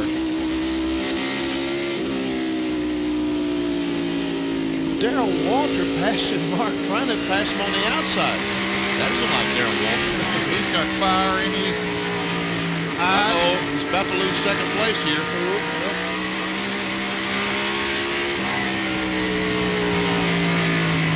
Well, you got to salute the run of Lake Speed. He was a provisional starter. 36th or something. Yeah, he's leading the race right now, but Darrell Waltrip is right behind. Bill, what's the story with Speed and Waltrip? Well, first of all, with Lake Speed, he had just radioed in that he thought his tires were going away, and next thing you know, he slipped around Copen into first place. His crew has told him to dig, because rain is coming. As for Darrell, he's got those 4 fresh tires. The crew told me the damage to the front of that car is mainly cosmetic. Darrell's had good finishes the last 2 times we were here, and he looks pretty good right now as well. In fact, he is the leader of the Goodies 500, having taken it from Lake Speed, and now Dale Earnhardt is 2nd. Here comes Mark Martin to 3rd. Cope is moving up to 4th, and suddenly Lake Speed goes from 1st to 5th, but Darrell Waltrip leads the Goodies 500. Wow. Well, I mean, shouldn't be a shock, should it? No, not at all. Not at all. Nobody drives this racetrack better than he does. There is Sterling Marlin. He is a lap down. No, he's in 8th position. Yeah, he was a lap down, but remember he got his lap down, and this car's on the move. Now Earnhardt going for the lead in turn 3. Oh, and he's going to get it. Darrell is good while it lasted. Rain. I just can't catch a break. Why did it rain 2 laps? Why did it just pour down? So Dale Earnhardt has taken back command of this NASCAR Winston Cup event, but look at Darrell Waltrip, who is not willing to let him stay up there. Couldn't retake the advantage, however. Martin 3rd, then Derek Cope. And Lake Speed running in 5th position. 309 circuits completed. Back with more in a moment.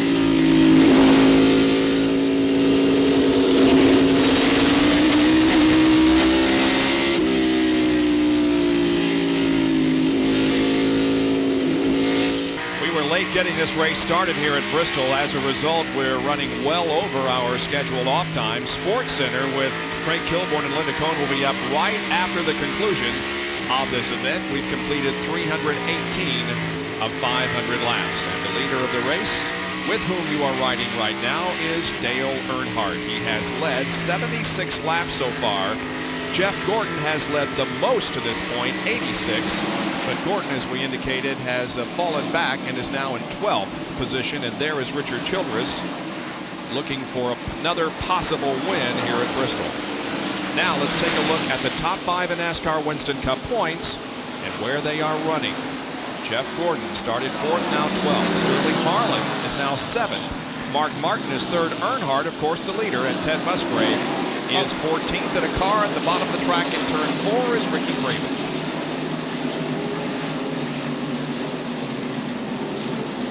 Left rear tire's flat, isn't it? Yeah, it looks like it has been, and this might be a break for Terry Labonte. He had just got passed by about 3 cars on the last lap.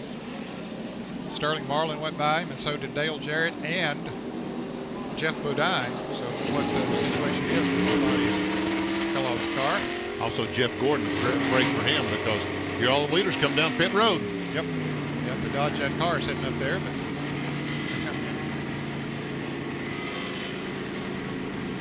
let's see who does what on pit road. Marlin is already receiving service on his car. That's Earnhardt at the top and Mark Martin in the middle as the crews go to work. Here's Jerry. Earnhardt's And they pit. will change 4 tires on the Goodrich Chevy. Remember, last time the 5-car of Labonte and Gordon only changed right side tires, and that's what it showed up. The 4-car is out. Here comes Marlin. Here comes 28 Jarrett. And Mark Martin will beat Dale Earnhardt. Let's go to the back pits and Bill Weber. Darrell Waltrip is in. They cranked a round of wedge in. His car was loose. It's 4 tires. The fuel window is about 175 laps. We're on 323 now. Darrell's away.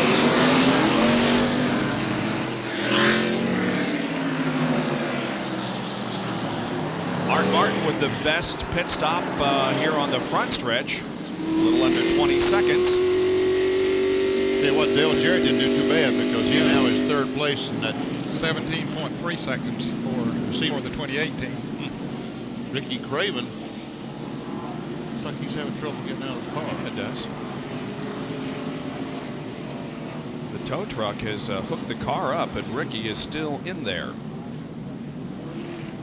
Now he's getting out.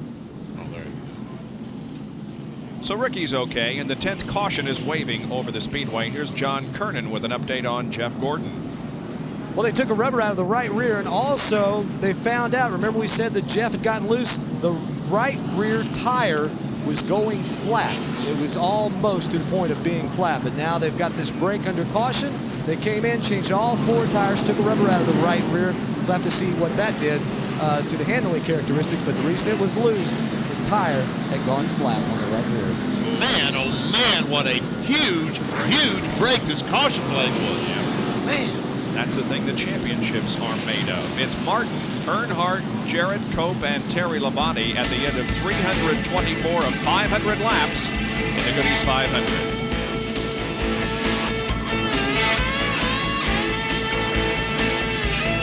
Next week, there's all kinds of motorsports on ESPN and ESPN2, beginning with Thursday Night Thunder, the USAC Sprints in Louisville, Kentucky. ESPN2 has live coverage of Winston Cup qualifying at Darlington Friday afternoon for the Southern 500. Dave Despain has the update on all stock car activity with NASCAR Today Saturday morning. Later on ESPN Saturday afternoon, the Gatorade 200 Busch Grand National Race from the track Too Tough to Tame. Join me for Speed Week at a different time Saturday night at 6 o'clock. The go-karts take to the Major Taylor Velodrome on 2 Saturday Night Lightning at 8:30 Eastern. 2 also has the half-hour pre-race show with Dave and Alan Bestwick at 12:30 Sunday. It's Race Day America Sunday on both networks, the Southern 500 with regular coverage plus in-cars on 2, and the same will immediately follow with the IndyCars at Vancouver at 5 o'clock Eastern. All this next week, plus the debut of RPM Tonight on 2, Sunday night, 8 o'clock.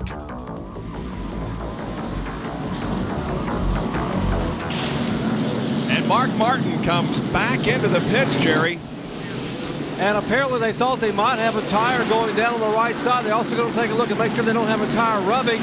They jack the car up a little bit, make sure the tires are okay, they're not rubbing, and they will drop the jack, and he is away because we'll have green next time by. And boy, this is going to put him from the lead to 18th place. There are 18 cars on the lead lap.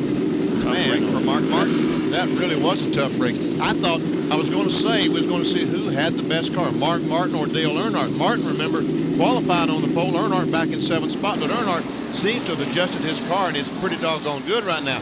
And it was interesting to see if he and Mark Martin, what kind of race is going to happen now. We won't see it. We will not see that. We'll see a race between Dale Jarrett and Dale Earnhardt. The Dales are up front as the green comes out once again. Cope is in 3rd, then Terry Labonte, Sterling Marlin, Darrell Walton, Bobby Labonte, and Lake Speed. Rusty Wallace, Earnhardt down into the turn.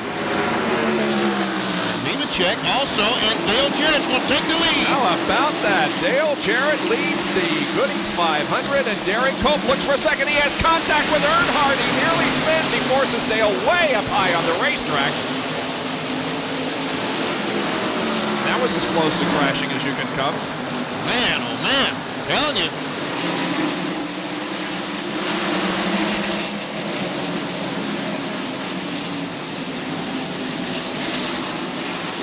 Meanwhile, there's Rusty Wallace and Joe Nemechek, both those cars laps down, and there's the leader of the race at 28, Dale Jarrett. Second place car is Jarrett Cope. Dale started 16th. His lowest was 20th, and of course he is now the leader of the race. And he needs to to get by those cars. I think he's faster than both of them right now if he can just move around. Labonte tries to take second, make that third from Earnhardt. And he has a run. Can't make it. You can see all the yellow is rubbed off the tires on the left side of Earnhardt's car. I wonder if he might have a tire going flat on that 3. Labonte may have, I thought he had even a better run that time, but still not able to get to the inside of Dale. Derek Wallace moved out of the way of both Joe Nemechek and Jerry. And what did you start to say about Coke? Maybe? Well, maybe that contact with Earnhardt didn't do him any good either, but he is running pretty well. Yeah, he might be picking up a little bit on. What about it, John Kernan? Well, Derek, right after that, radioed the crew and said, hey, guys, I think I might have damaged the right front tire. But then you see him out there on the track. He's holding his own in second place right now. So he's being very cautious, hoping that he doesn't have that right front tire going down. But possibly they might have also bent some sheet metal in on it. So you might want to watch that. You can see that a lot better from your vantage point the weekend down here on pit road. Well, he's staying right with Jarrett now, in fact, closing in a little bit. Yeah, they both, Joe Nemechek got very loose coming off of 2, and both of them got by over there, and both of them had to slow down as Brett Wadine moves to the high side like they told him to do in the drivers' meeting. Well, let's re-emphasize that it was excellent work by the Robert Yates team in the pit area. Well, one of the reasons why Dale Jarrett is up in the lead. Yeah, he was running 6th place, came out in 3rd, and then Mark Martin went to the pits. That put him up to 2nd. And then got by Earnhardt on that first lap of the restart. And up to 1st. Joe Nemechek has again lost his 2nd lap. Here's Terry Labonte moving to the inside of him. Now, Rusty Wallace is, what, about 46 laps down? It's 47. 28th position.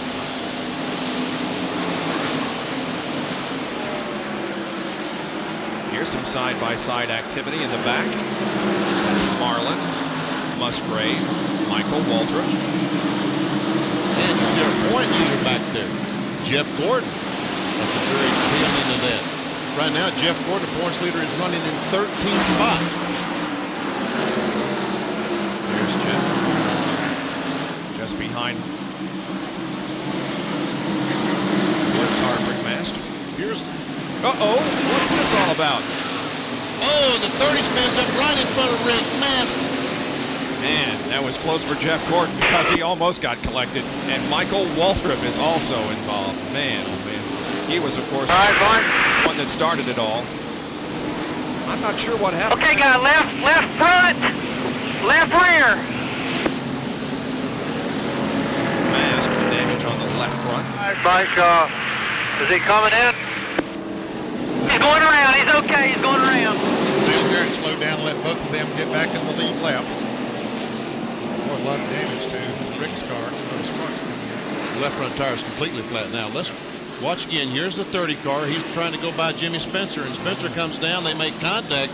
Drives Michael down on the apron of the racetrack, and there's just no handling the car down there.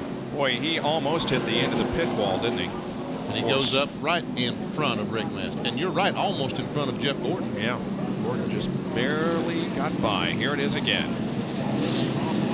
Michael trying to go by on the inside, makes contact with Spencer, and then gets down on the flat. And Venus says no traction down there. Mark Martin is back in the pits, and Jerry Punch is there. And they will come back in and change all 4 tires. By the way, when he came back in a moment ago, just prior to the restart, I told you they thought they had a vibration. They're making a chassis adjustment in the right rear. The concern was the right rear tire changer didn't think he had gotten on the lug nuts. He thought some of the lug nuts had fallen off and wasn't sure how many he did have tight. So rather than take a chance, rather than safe than sorry, they brought him back in and checked the right side tire. They've now changed all 4 tires. Here's Mark Martin's roof cam. He too had to take evasive action. So did Ken Schrader. Schrader went all the way down on the flat, came back out. Tell you, Michael Waltrip took a pretty heavy lick to the left rear. I don't imagine that. I would think he probably bent the rear housing on the Pennzoil tire. Michael has made his way to pit road. 4 tires on. Tommy, work on that spoiler. We'll get the gas in it first. Middle of the backstretch.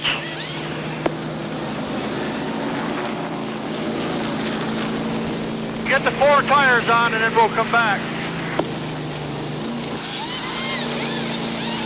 Middle of 3 and 4. Where the pace car is. All right, just pull it out there a little bit. All right, let it down. Let it down.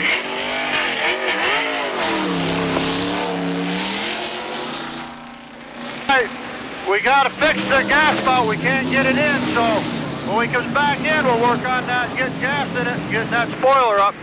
Somebody get a hammer, get some pliers, and get ready to...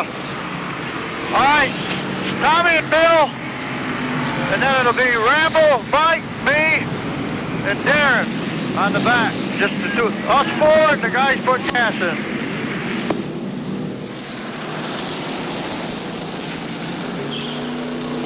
Trying to be sure they didn't have too many men over. Going into 3. We stayed on the lead lap, y'all. Let's keep that up. Make sure we get out of here. Middle of 3 and...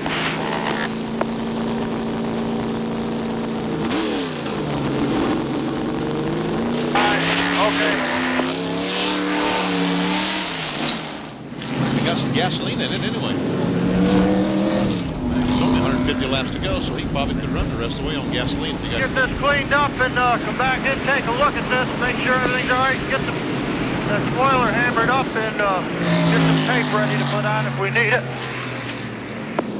Looks like they Here he comes. 3,300, Michael. Pretty good 100 patchwork. Hey, Ron, count this. Make sure there's guys. Don't anybody come over, but what's over here right now? Right here, Mike. Middle of the backstretch. I mean, don't break it off.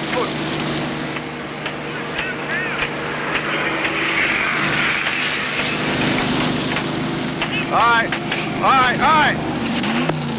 So 3 and 4.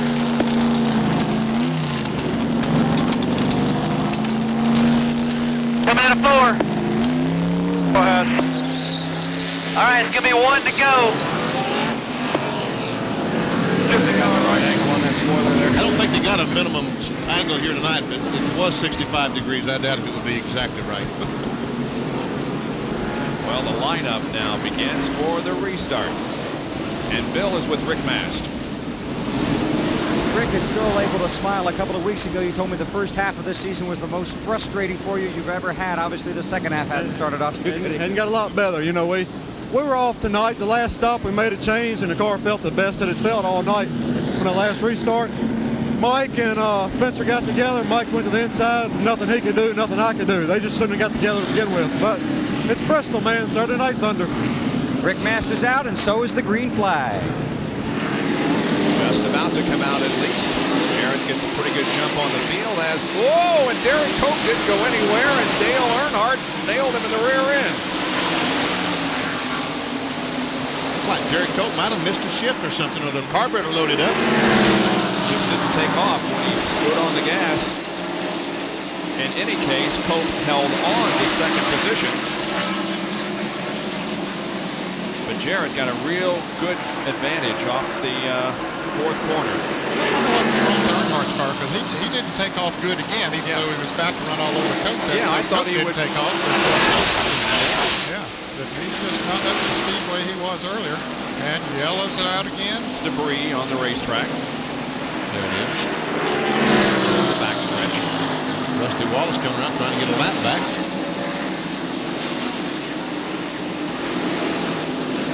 Let's take a look at that restart again from the rear cam of Earnhardt. Nailed him pretty good. John Kernan. Derek did just a few moments ago radio his crew, Jimmy Finnick, his crew chief, and say, I missed a shift. I might have over-revved the motor, and I might have damaged the motor. So they will probably be coming down pit road this time by to check some things out. At least, well, now he is not coming down pit road. He couldn't have anyway because Morgan Shepard was on his inside. Well, the front end of the 3 car is damaged pretty well. We'll see Derek Cope miss that shift. Watch it. See the bubble smoke. That's when he missed the shift. Yep. Although you only got one, you got a pretty good eye there, BC.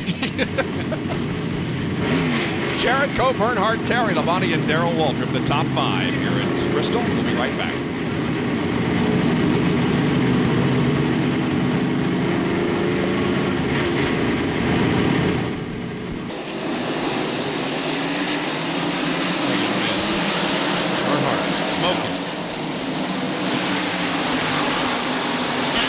Smoking badly. Look at the green card. Smoke coming out of the machine. They just took the green flag, and the smoke started pouring from the 3 car when he accelerated. Was the car overheating? Well, yeah, you wonder if that damage that was done to the front end when he hit Derek Cope on that other restart might have either shut off the air or did something. Here is the restart just moments ago.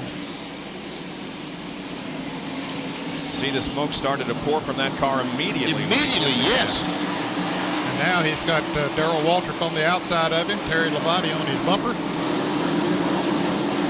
And Darrell Waltrip goes to 3rd place.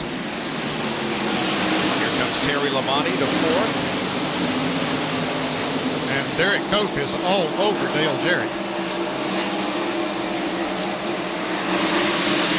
Dale Jarrett, best short track finish of this year, was 6th here at Bristol. And Jarrett is reporting that he's loose. John Kernan, what's the story? A very loose condition for Dale Jarrett. In fact, they've already made their decision on the last pit stop, which is their last pit stop. They will blow it. They will make a track bar adjustment because the car has just gotten very, very loose. That was what Dale was complaining about before we had this last caution period.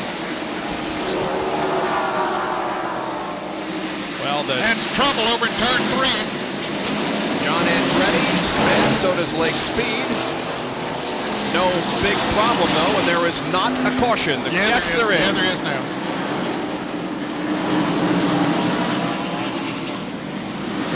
Well, maybe Dale Jarrett can get in and get his rear panhard bar adjusted now.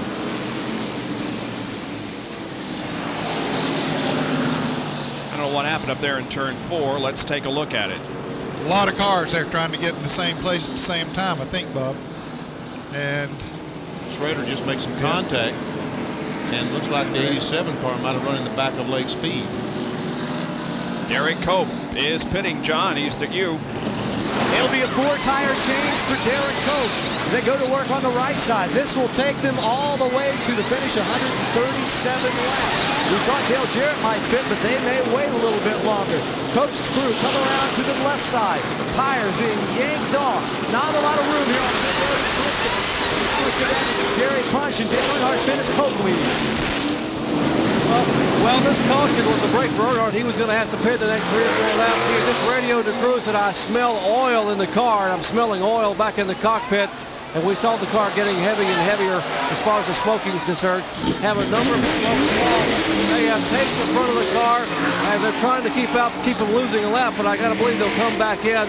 They have different fittings on the car, and we'll go over and see if we can try to eavesdrop and see exactly what the damage was. While we have it, Richard, how bad is the car hurt? Richard talking to a driver, and he comes by.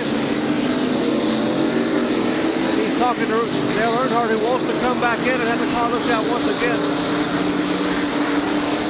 Well, Dale has had a dilemma of recent times in finishing 20th or worst only 4 times in 93, 4 times in 94. In the first 21 races of this year, he has finished 7 times below 20th. Jerry?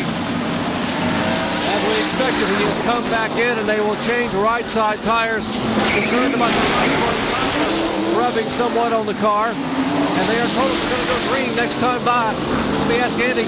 Andy Petrie, what was the problem with the car? We got a little oil cooler up front, and looks like it busted when that 12 car didn't get started there. So now he's on the phone, headphones with his driver. They think they have it crimped off, and they have bypassed that oil cooler, so we're going to have green next time by. Now, Ken Schrader's roof cam and this incident.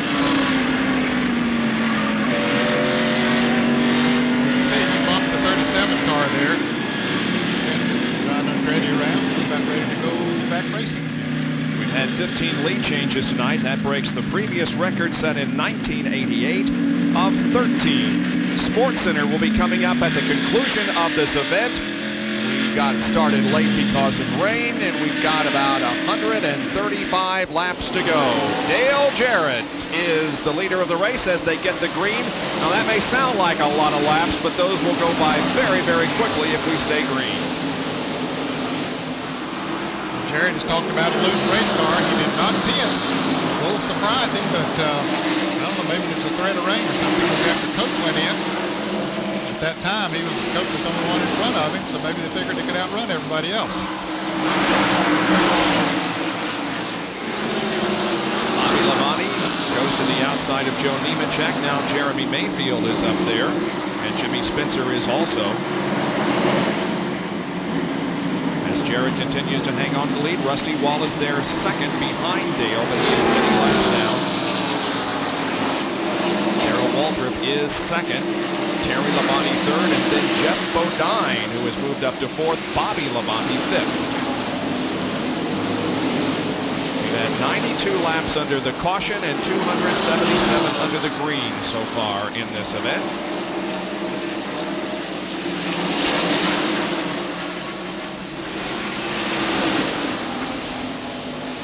Jeff Gordon still has led the most laps, 86. He's back in 8th position. Dale Earnhardt has led 81. Mark Martin, 57. Jeremy Mayfield led 55. And Dale Jarrett has just led his 38th lap.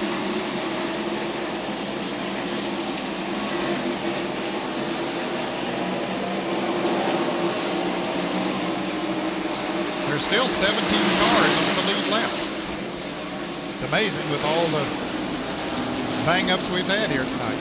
Ken Schrader is in a whole bunch of traffic. That's Nemechek to his left. Derek Cope up ahead.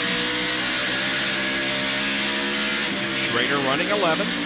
Oh, and Spencer has crashed over at turn 4, and everybody's going to miss him. Everybody's going to miss him, and the caution flag waved once again. Well, the race record for cautions was 14, or is 14, set back in 1988. And that one ties it. Well, Rusty got a lap back. Yep. Now he's only 46 behind. Exactly. We have tied the previous record for cautions. This is the 14th. Here's the replay. There we see Spencer on the outside of Ted Musgrave. Looks like he went a corner a little bit too hard, Ned, on the outside. His outside wheels probably got in the loose stuff there just a little bit.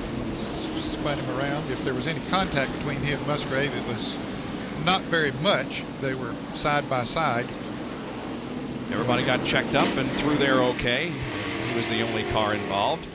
Sterling Marlin is on pit road. Dale Earnhardt also comes in, as does Michael Waltrip. Earnhardt is still on the lead lap. So is Waltrip. Yeah, so is Waltrip. Sterling Marlin is still on the lead lap. All three of those cars currently on pit road getting service.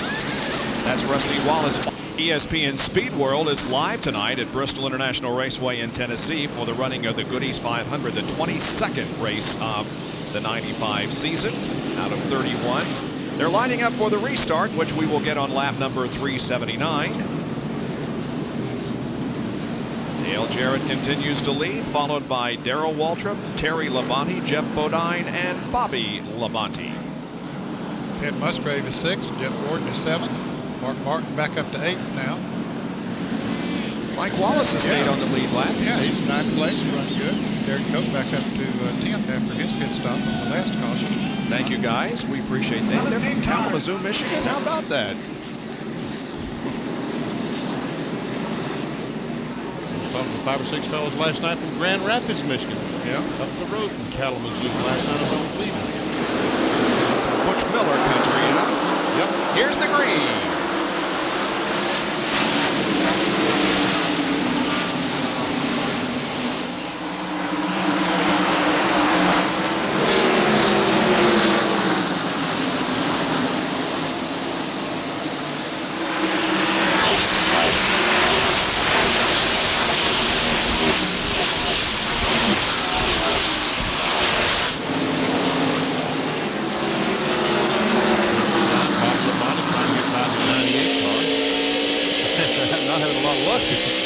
Jeremy Mayfield.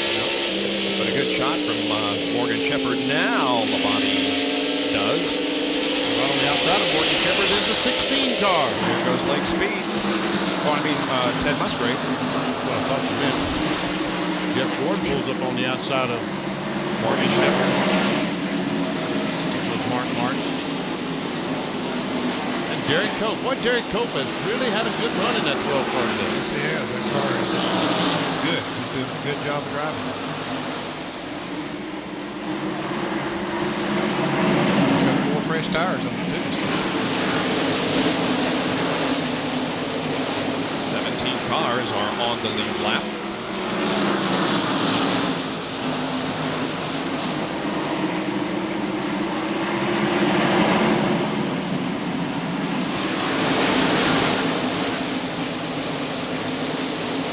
Burton's debut in the 22 car will result in a 34th place finish. He'll be looking for better results next weekend at Darlington, and Ward has signed on with that team for all of 1996.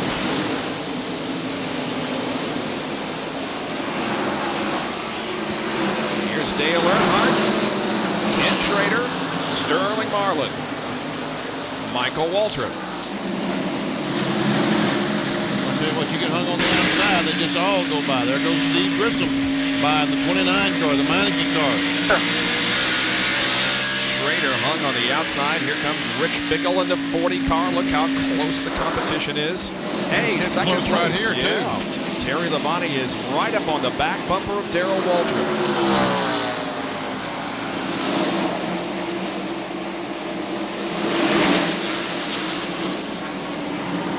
Musgrave and Mark Martin looks like, and Mark Martin will take that spot away, and 24 car Jeff Gordon. Yeah. Musgrave lost a couple of positions there.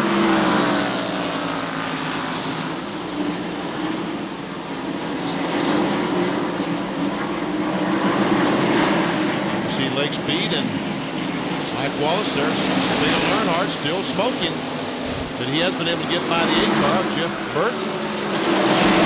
He has taken second from Darrell Waltrip. Terry Labonte, that is. His brother is also in the top 5, and Lake Speed crashes, and Michael Waltrip just escapes being involved with the incident. And Lake is not going to be lapped. He gets the car in gear and drives away. Here comes the leader.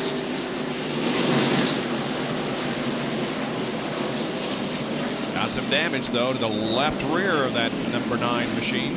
Yeah, we see the smoke coming out of the back of it where the sheet metal is rubbing the left front tire. So and the left rear. Yep. Span Ford will be headed for the pit area.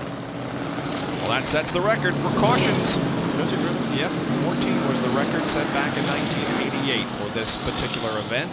Now, will they pit? Nope. No. Staying out there. Well, they've had every opportunity in the world, haven't they? They've had plenty of opportunities, so I guess they just don't want to pit. Ted Musgrave decided to pit. He relinquishes his 8th position, but he is the only one of the top 10, and in fact the only one of those on the lead lap to make a pit stop. Ted Musgrave getting more new tires, it would appear. Here's the replay as to what happened to Lake Speed. Well, he gets a little bump from back there from Dale Earnhardt. Look how close Michael Waltrip came to being involved. And from Dale Earnhardt's roof cam. Okay. Lake slows down to keep from hitting Morgan Shepherd, I believe, and Earnhardt comes in there and uh-oh, now he's got a fire. The left front tire looks like they broke an oil line. What happened? They broke an oil line on the car. Look, there's fire in the... No, those are, yeah, I thought those were flames the way he was trying to get out of the car, but they were just the caution lights reflecting off the car. Anyway, Lake got out of there pretty quickly. He may need some medical attention. Now, it looks like there is a small fire under there. In any case, Lake Speed may be out of this race. We'll be right back.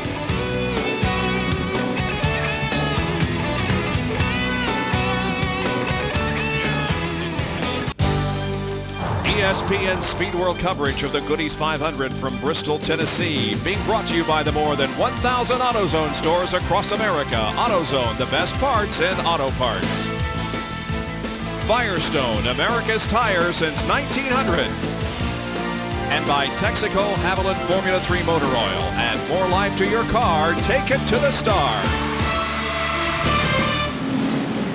Dale Earnhardt is back on pit road on this caution period. Trying to get some air to the radiator so that the car will run a little bit cooler. I'm sure that's what they're trying to do. Meanwhile, the 9 car of Lake Speed is being towed off. I think we can pretty much count him out of the race. Earlier, this was the scene. Look at the oil gushing out of the left front of this car. That's oil, but right in front of the tire. When he had the damage up in the left front, he's cut an oil line. There's an oil cooler up there. He's cut a line, and watch the oil coming out of that car. And we see Lake Speed going in the back of the ambulance. Yeah. Jerry, what's going on? Well, when you saw that oil come gushing out beneath the car, apparently that oil caught fire, and the fire actually bloomed inside the car, and Lake was inhaling all that smoke from the oil fire. Now, I went down there just a moment ago and talked to Lake, who was laying on the ground, and he has basically a smoke inhalation problem. They're going to load him in the ambulance and take him to the care center. I can also update you on Dale Earnhardt's car, Goodwrench Chevrolet, which is back on pit road. Earnhardt's reporting that the oil temperature is over 280 degrees and rising. Remember, they had to cap off that oil cooler in the front that was ruptured in that incident with Derek Cope, so they're a little bit concerned about the oil temperature getting hotter and hotter. While we have a chance here, let's say hello to GC Spencer, former driver, former car owner who lives in this area. GC was in the hospital. He's home now, but GC, we certainly want to wish you the best. Hope everything goes well. And also say hello to Bobby Scruggs, former NASCAR official, Busch Grand National official. And Bobby was here yesterday, I believe, and it's good to see him.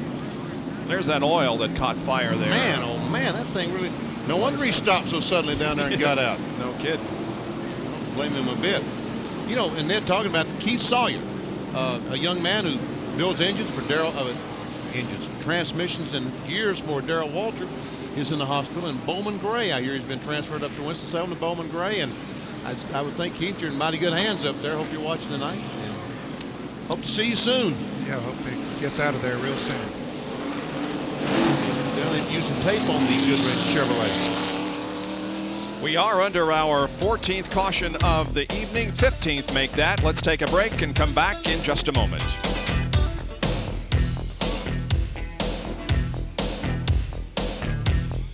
In less than 8 hours from now, you can catch the Grand Prix of Belgium in Spa-Francorchamps beginning at 7:50 a.m. Eastern Time. We are almost into tomorrow. By the way, is Schumacher going to drive the Ferrari next year?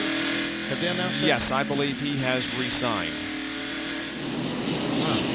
However, of course, yeah, that's right. Yeah, Schumacher and Berger and Ferrari. Ken Schrader drove through the most recent incident.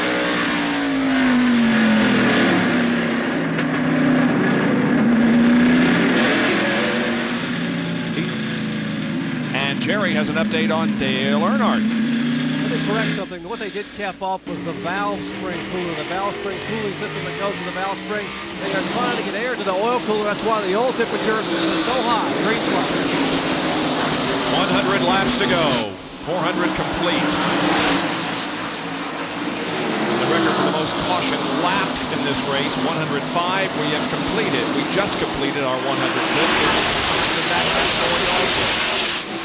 In addition to it being a rain-delayed race, it has been a very slow race in terms of number of caution flags and laps.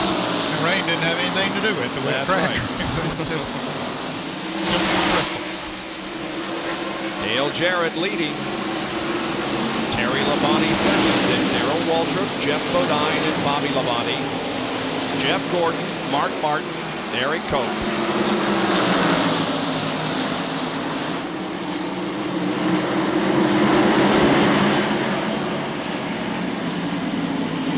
Surprising that the leaders didn't stop on this last caution. They could certainly go the rest of the way, but maybe they want to try to get near the end of the race so they'd have fresh tires on towards the end. Dale Jarrett has led 70 laps. His lowest during the race has been 20th. His best finish here in the Goodies 500 was in 1990, where he finished 7th. And Terry Labonte has closed up right on the back bumper of Dale Jarrett. Yeah, he's working on it. I think Terry has a faster car right now.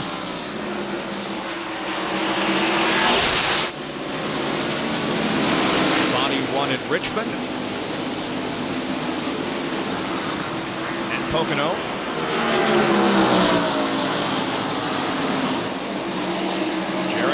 The second Pocono race.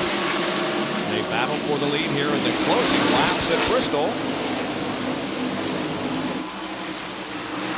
There goes Terry Labonte. He has a run, I thought.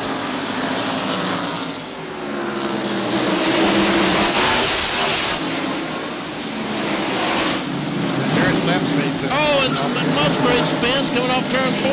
Turn it right now. Now put in gear, go. No caution flag. Well, Benny guided him through that one. There is no caution.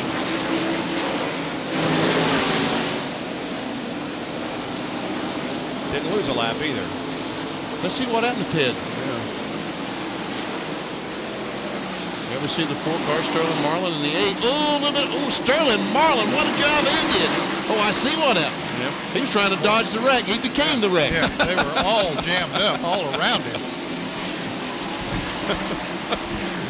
There's a timely description of that incident. Now, Steve Grissom is stopped up in the coming down the back straightaway. No, he's moving again. Got to stay up. He hit the wall coming off too. Got to stay up because cars are still coming by on the inside. Here comes the leaders. 4 tires, guys. 4 tires.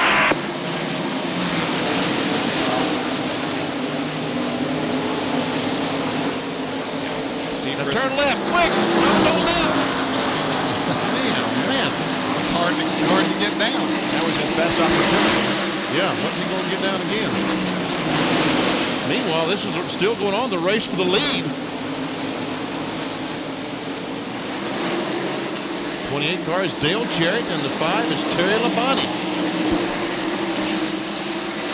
It's now a minute past midnight Eastern time. We have run into Sunday morning here on this race that was supposed to have started at 7:30 Saturday night, but didn't because of rain. Well, Steve Grissom finally did make it to the bottom of the racetrack and to the pits. And again, SportsCenter will be on immediately following this event. Linda Cohn and Craig Kilborn will have all the news from the sports world. Now Jarrett opens up a little bit of daylight. Well, when they lapped 37 of John Andretti, Jarrett got by before he got to the turn, and Labonte did not. And so that gave Dale a little bit of an advantage. Here's another field summary for you, sponsored by Autolite. See, Mike Wallace back in 9 started 27th.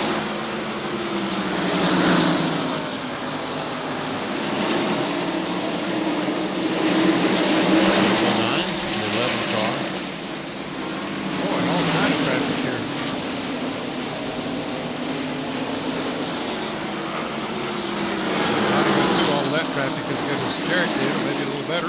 There he is. We're right back up there at him again. We understand that there are some drops of moisture once again being felt. 81 laps to go. Well, just go ahead and rain. It'll be okay. Yeah. Spoken like a true father. And we can see the raindrops there.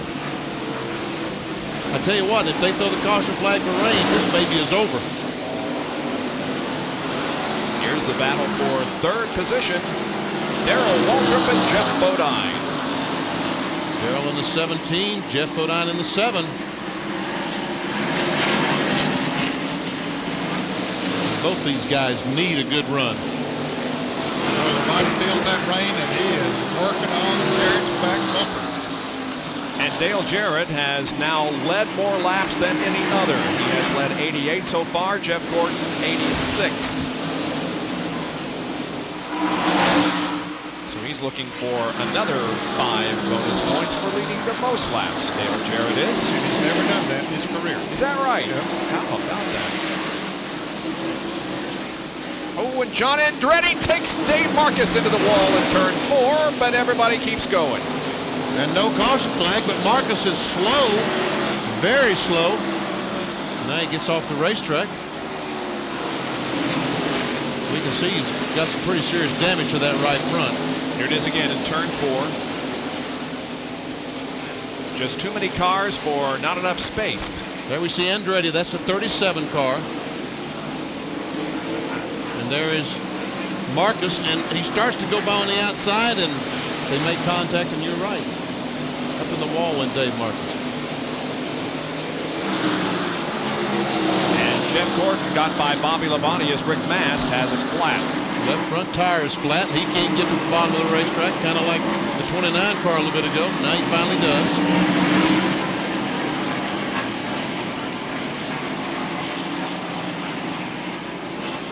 Now the leaders have caught Bill Elliott, and they're able to get by. 73 laps to go.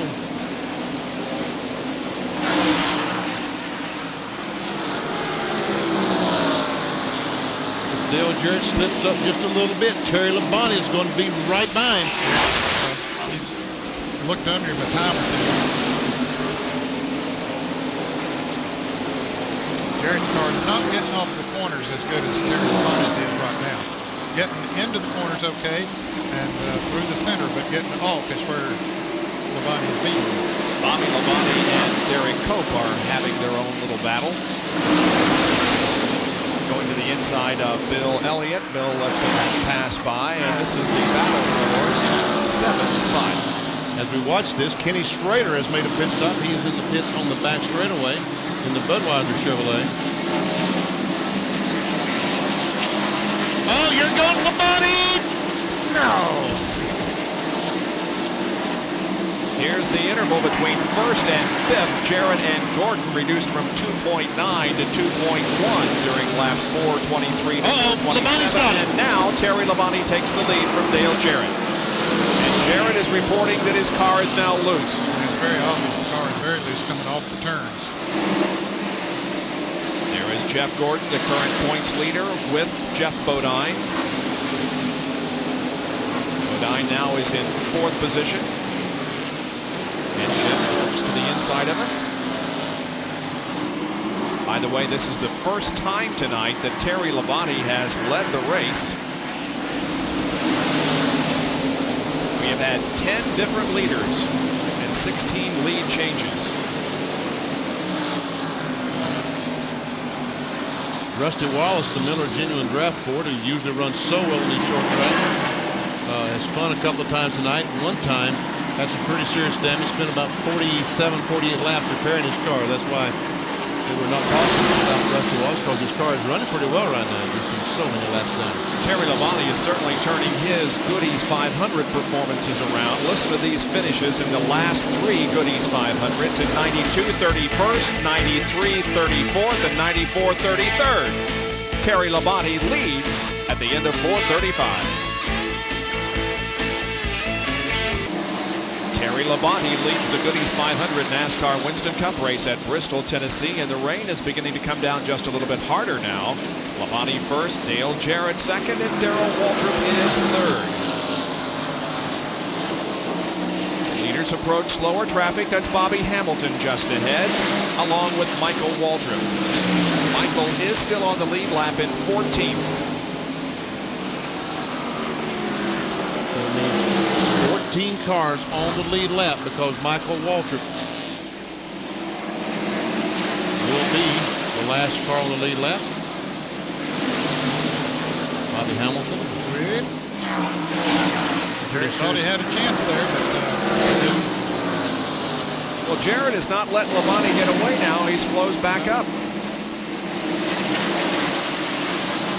A lot has to do with traffic, though. Yeah. And while this has been going on, Dale Earnhardt has quietly moved back up to 7th spot in the Goodwrench Chevrolet. He's about not quite a half a lap behind the leaders. There's Earnhardt. He's been able to pass Cope and Bobby Labonte, Mike Wallace.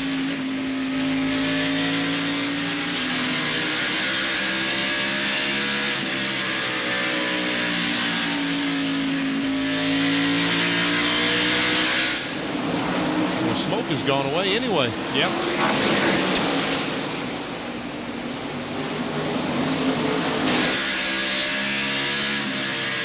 Labonte having a little trouble getting around Michael Waltrip up there as we watch this battle between Earnhardt here. So now Terry gets a nose up there almost, but he didn't quite do it.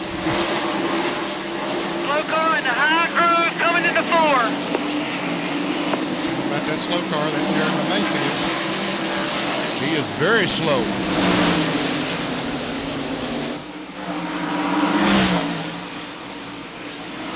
Meanwhile, Labonte still trying to get by Michael Waltrip. Yep, he can put him a lap There's down. a hole. Low side.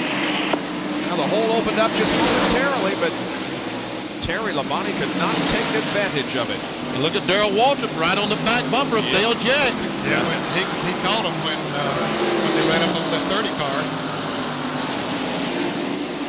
Maybe Michael says, hey, I'll help my brother out here. Catch up to those guys a little bit. Because Michael's really trying to stay on the lead lap. As soon as he sees raindrops falling, there might be a caution on the lead lap.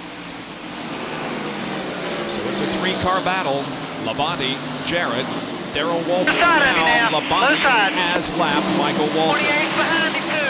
28 to 17 after the 17. That's Michael Waltrip's spotter. Darrell Waltrip is going in the corner and drifting a little bit higher than these fellas. He, his style here has been to sort of diamond these turns, Vinny, and sort of go up and let it drift up a little bit and then come back down. Looking for Bobby Labonte. There he is, along with Mike Wallace, Sterling Marlin, and Jeff Burton, along with Derek Cope and Morgan Shepherd. The first 5 cars are in racing position, aren't they? Yep, Yeah, Shepherd is the only one that isn't racing with them. Shepherd is 4 laps down at 17. Bobby Labonte in 8th.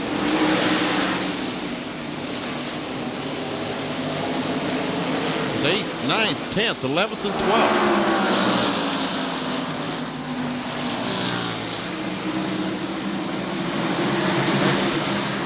To go, 47 as a matter of fact.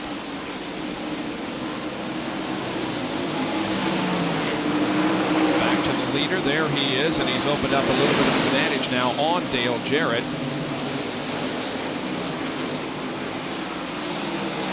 And Darrell is, right now he's not letting that car drift up as much in the corner because he's trying to make up some ground on the 28 car. I think he lets the car go up there like that and cool the tires a little bit. He attributes his success here at Bristol, among other things, to racing at Salem, Indiana, where around the area where he grew up in Owensboro, he raced at Salem, which is a high-banked half-mile track. He says that's one of the reasons why he's been so successful here. I used to race at Salem, Indiana. Yeah, I figured you did. Are those bank steepness? Well, and Bobby Labonte is high up in turns 1 and 2. They're not quite as high as these, Ned, but the groove was right at the top of the racetrack in Salem, Indiana. Right at the top of the racetrack. There we see Labonte has lost 2 spots. Yep. To Mike Wallace and Sterling Marlin. And here's how it happened. Well, he goes high. Mike Wallace comes by. Sterling Marlin comes by. Sterling Marlin is able to get around Mike Wallace in the Heilig Myers car. Take that spot away. That moves Sterling to 8th. Mike Wallace is 9th. Bobby Labonte is 11th.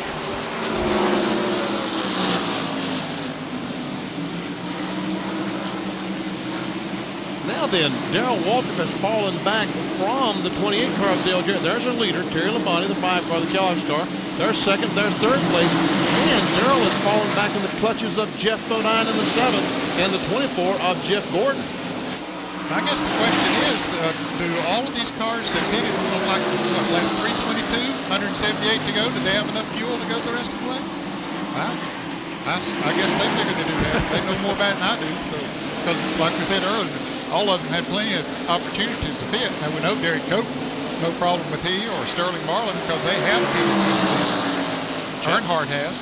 Jeff Bodine started 13th. He's been as low as 31st. He is currently in 4th.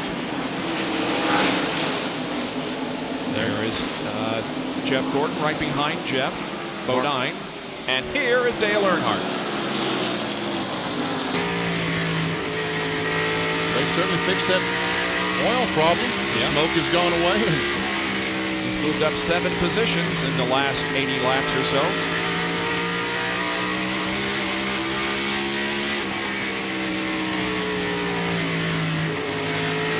Oh! Dale Jarrett and Joe Nemechek got together off turn 4, and Nemechek almost won out. Yeah, Jarrett started to go on the inside, I think, and Nemechek was going to move down to give him room to go on the outside, and they got together a little bit. Terry Labonte won this race in 1984, continues to lead. Let's take a look at what Dale Jarrett almost encountered coming off 4. See there, he started to try to go on the inside of Nemechek, and Nemechek was going down to let him go by on the outside. And it all worked out okay. A little scary moment for dads and people like that. Even Benny got excited about it. And Dale Jarrett. Yeah. Earnhardt is closing the gap on Terry Labonte. Earnhardt back in 7th position. He's cut the interval 0.6 of a second. Here is Dale. I think we see some pieces of rubber bouncing around on the track, don't we? Well, there's a piece of metal there. A piece of metal. Yeah, that's going in turn 3, looks like. Yeah. You know, which I said a good while ago that Earnhardt was almost a half a lap behind the leader. Well, he definitely has closed that in quite a bit. That's turn 1. I'm sorry, that debris is down in turn 1. And there we see Earnhardt is right behind Mark Martin, the Valvoline car. And he's going to the inside and going by Mark Martin. Yes, he is. That moves him to 6th. Earnhardt up to 6th with 31 laps to go. Just ahead of him is Jeff Gordon.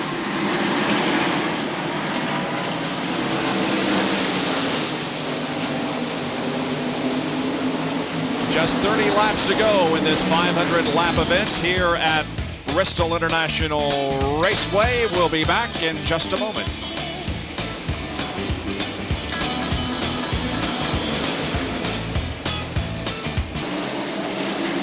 Terry Labonte leads here at Bristol with just a few laps remaining. Dale Earnhardt, though, is on the move once again, and this guy just never gives up. He's about to take 4th. He's currently 4th. Yeah, he's about to take 3rd from Darrell Waltrip, and he will do so. As quick as you can say he's 3rd, he's 3rd. Man, oh man.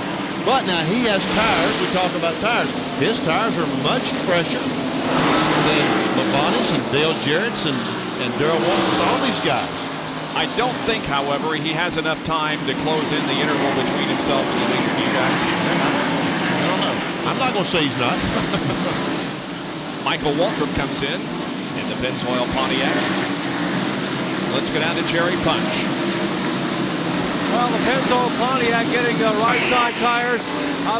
Obviously, they came in and wanted to top off in fuel, but no real concern here in the Terry Labonte pit. The Kellogg Chevrolet should have plenty of fuel to go all the way. Hey, the big concern by Gary Dehart is that this race car's history has been terrible. They have raced it twice in '95, and they have wrecked it both times. Maybe tonight will change their luck. Let's go to John Kernan. Jerry up here in Dale Jarrett's pit, just talked to Larry McReynolds, his crew chief. He says we are fine on fuel. That is no problem. The only thing is the car has been just a little bit loose for Dale. Let's go to the back pits and go left. Well, Darrell Waltrip had a great run going. He does have enough fuel to get to the end, but his car has tightened up a bit. He wanted to commit with tires early, but his crew said we were better on long runs, but not this long, apparently. He will make it to the end on fuel, but his tires are going away. A quick call to Bobby Labonte. That's been a science project tonight. Every time I talk to Jimmy Maycar, he says we're decent or we're getting better. They wanted one more stop. They may have to pit under green.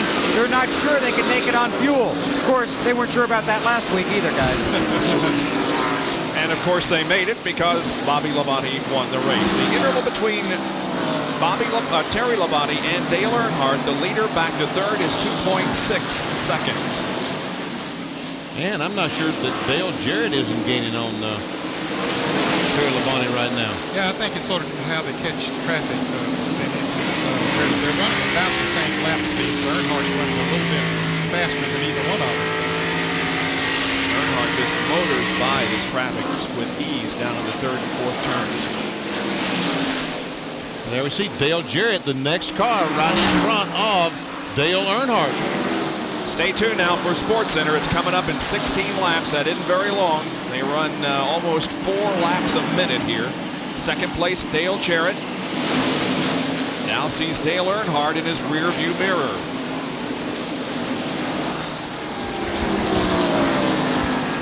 Leader coming up on some heavy traffic. His brother for one.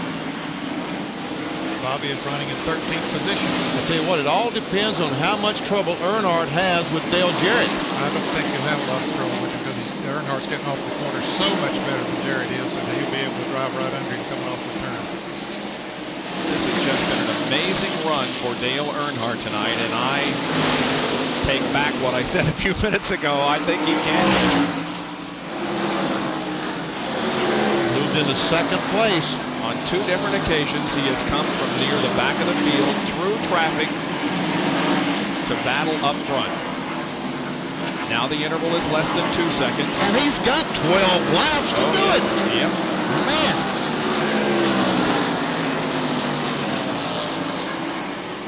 Terry has put a couple of cars between he and Earnhardt, and his brother's one of them. So, you know, say, brother, help me out a little bit here. Keep that free car back there just as much as you can. It's down to 1.6 seconds. He has chopped off a full second in the last 3-4 laps. Now there are 10 circuits to go. Terry Labonte, your leader, but Dale Earnhardt is closing in. It's 1.5 seconds. And he didn't have any trouble passing Terry's brother. Ted Musgrave goes high.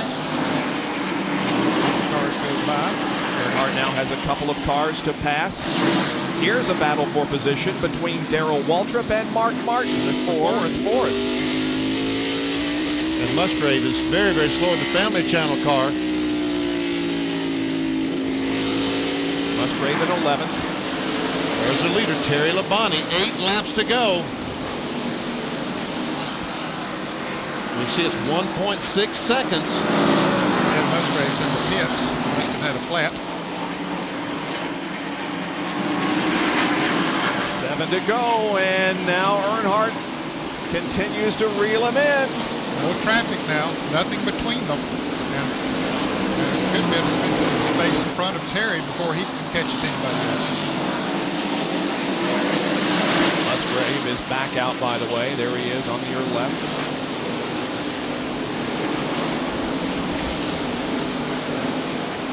Well, the interval isn't closing up now as much as it used to.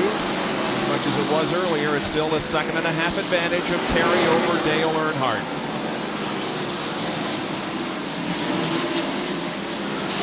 Under 5 laps to go. It's 1.3 seconds. But the laps are winding down. Earnhardt easily to the inside of Brett Bodine. Terry Labonte's going to run across some slow cars. Jeff Burton and Mike Wallace, if they hold him up at all, Earnhardt will catch him. There's the 2 slow cars. Mike Wallace and Jeff Burton, and they're racing for position, I believe.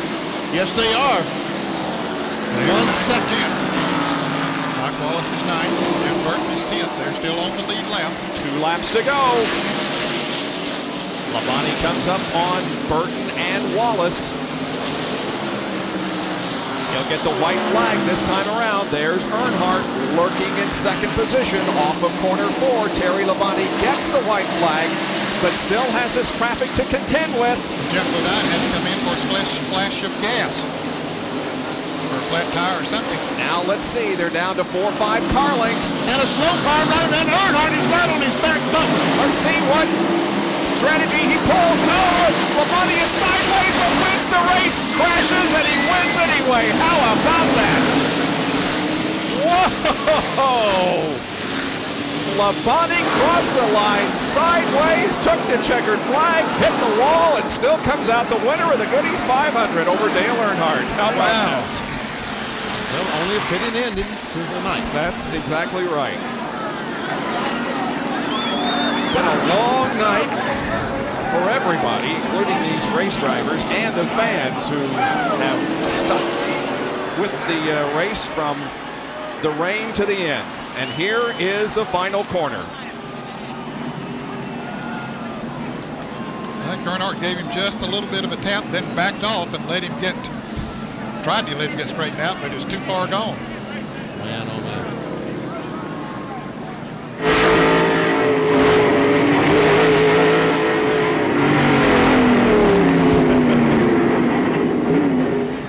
What a night. Look at this victory lane. Here's Dr. Punch. Unbelievable. We told you at the top of the show that what was left of the remnants of a 3,400-pound stock car would come to victory lane. We didn't exactly mean that this was one. I mean, someone has knocked the cornflakes out of this Chevy as they get the window net down in here talking to Terry Labonte. Let's jump in here beside Terry while he's trying to get man, I tell you, what a finish, Terry. What a finish. Congratulations on a great effort. That was a finish, wasn't it? Oh, I tell you, our Kellogg Chevy ran great all night there, and lap cars, you know, were running side by side, racing each other at the end, and Dale caught me and gave me a little shot in the back there, and I just stood in the gas, and, you know, we beat him across the line. But it was a good run for us. All the guys in the Kellogg Chevrolet did a great job, and I just can't say enough about all our sponsors, Kellogg's, GMAC, Valvoline. Got to say hi to Rick. I think I used up a race car, but we'll get another one. Let me let you jump out of the car here, Terry. Take a look at what's left of the front of this car. Walk around to the front here. We'll let you walk around to the front here, Terry, and take a look. I mean, this car was looked like it was going to come away pretty well unscathed, but now it looks like you sprung a leak there in the front.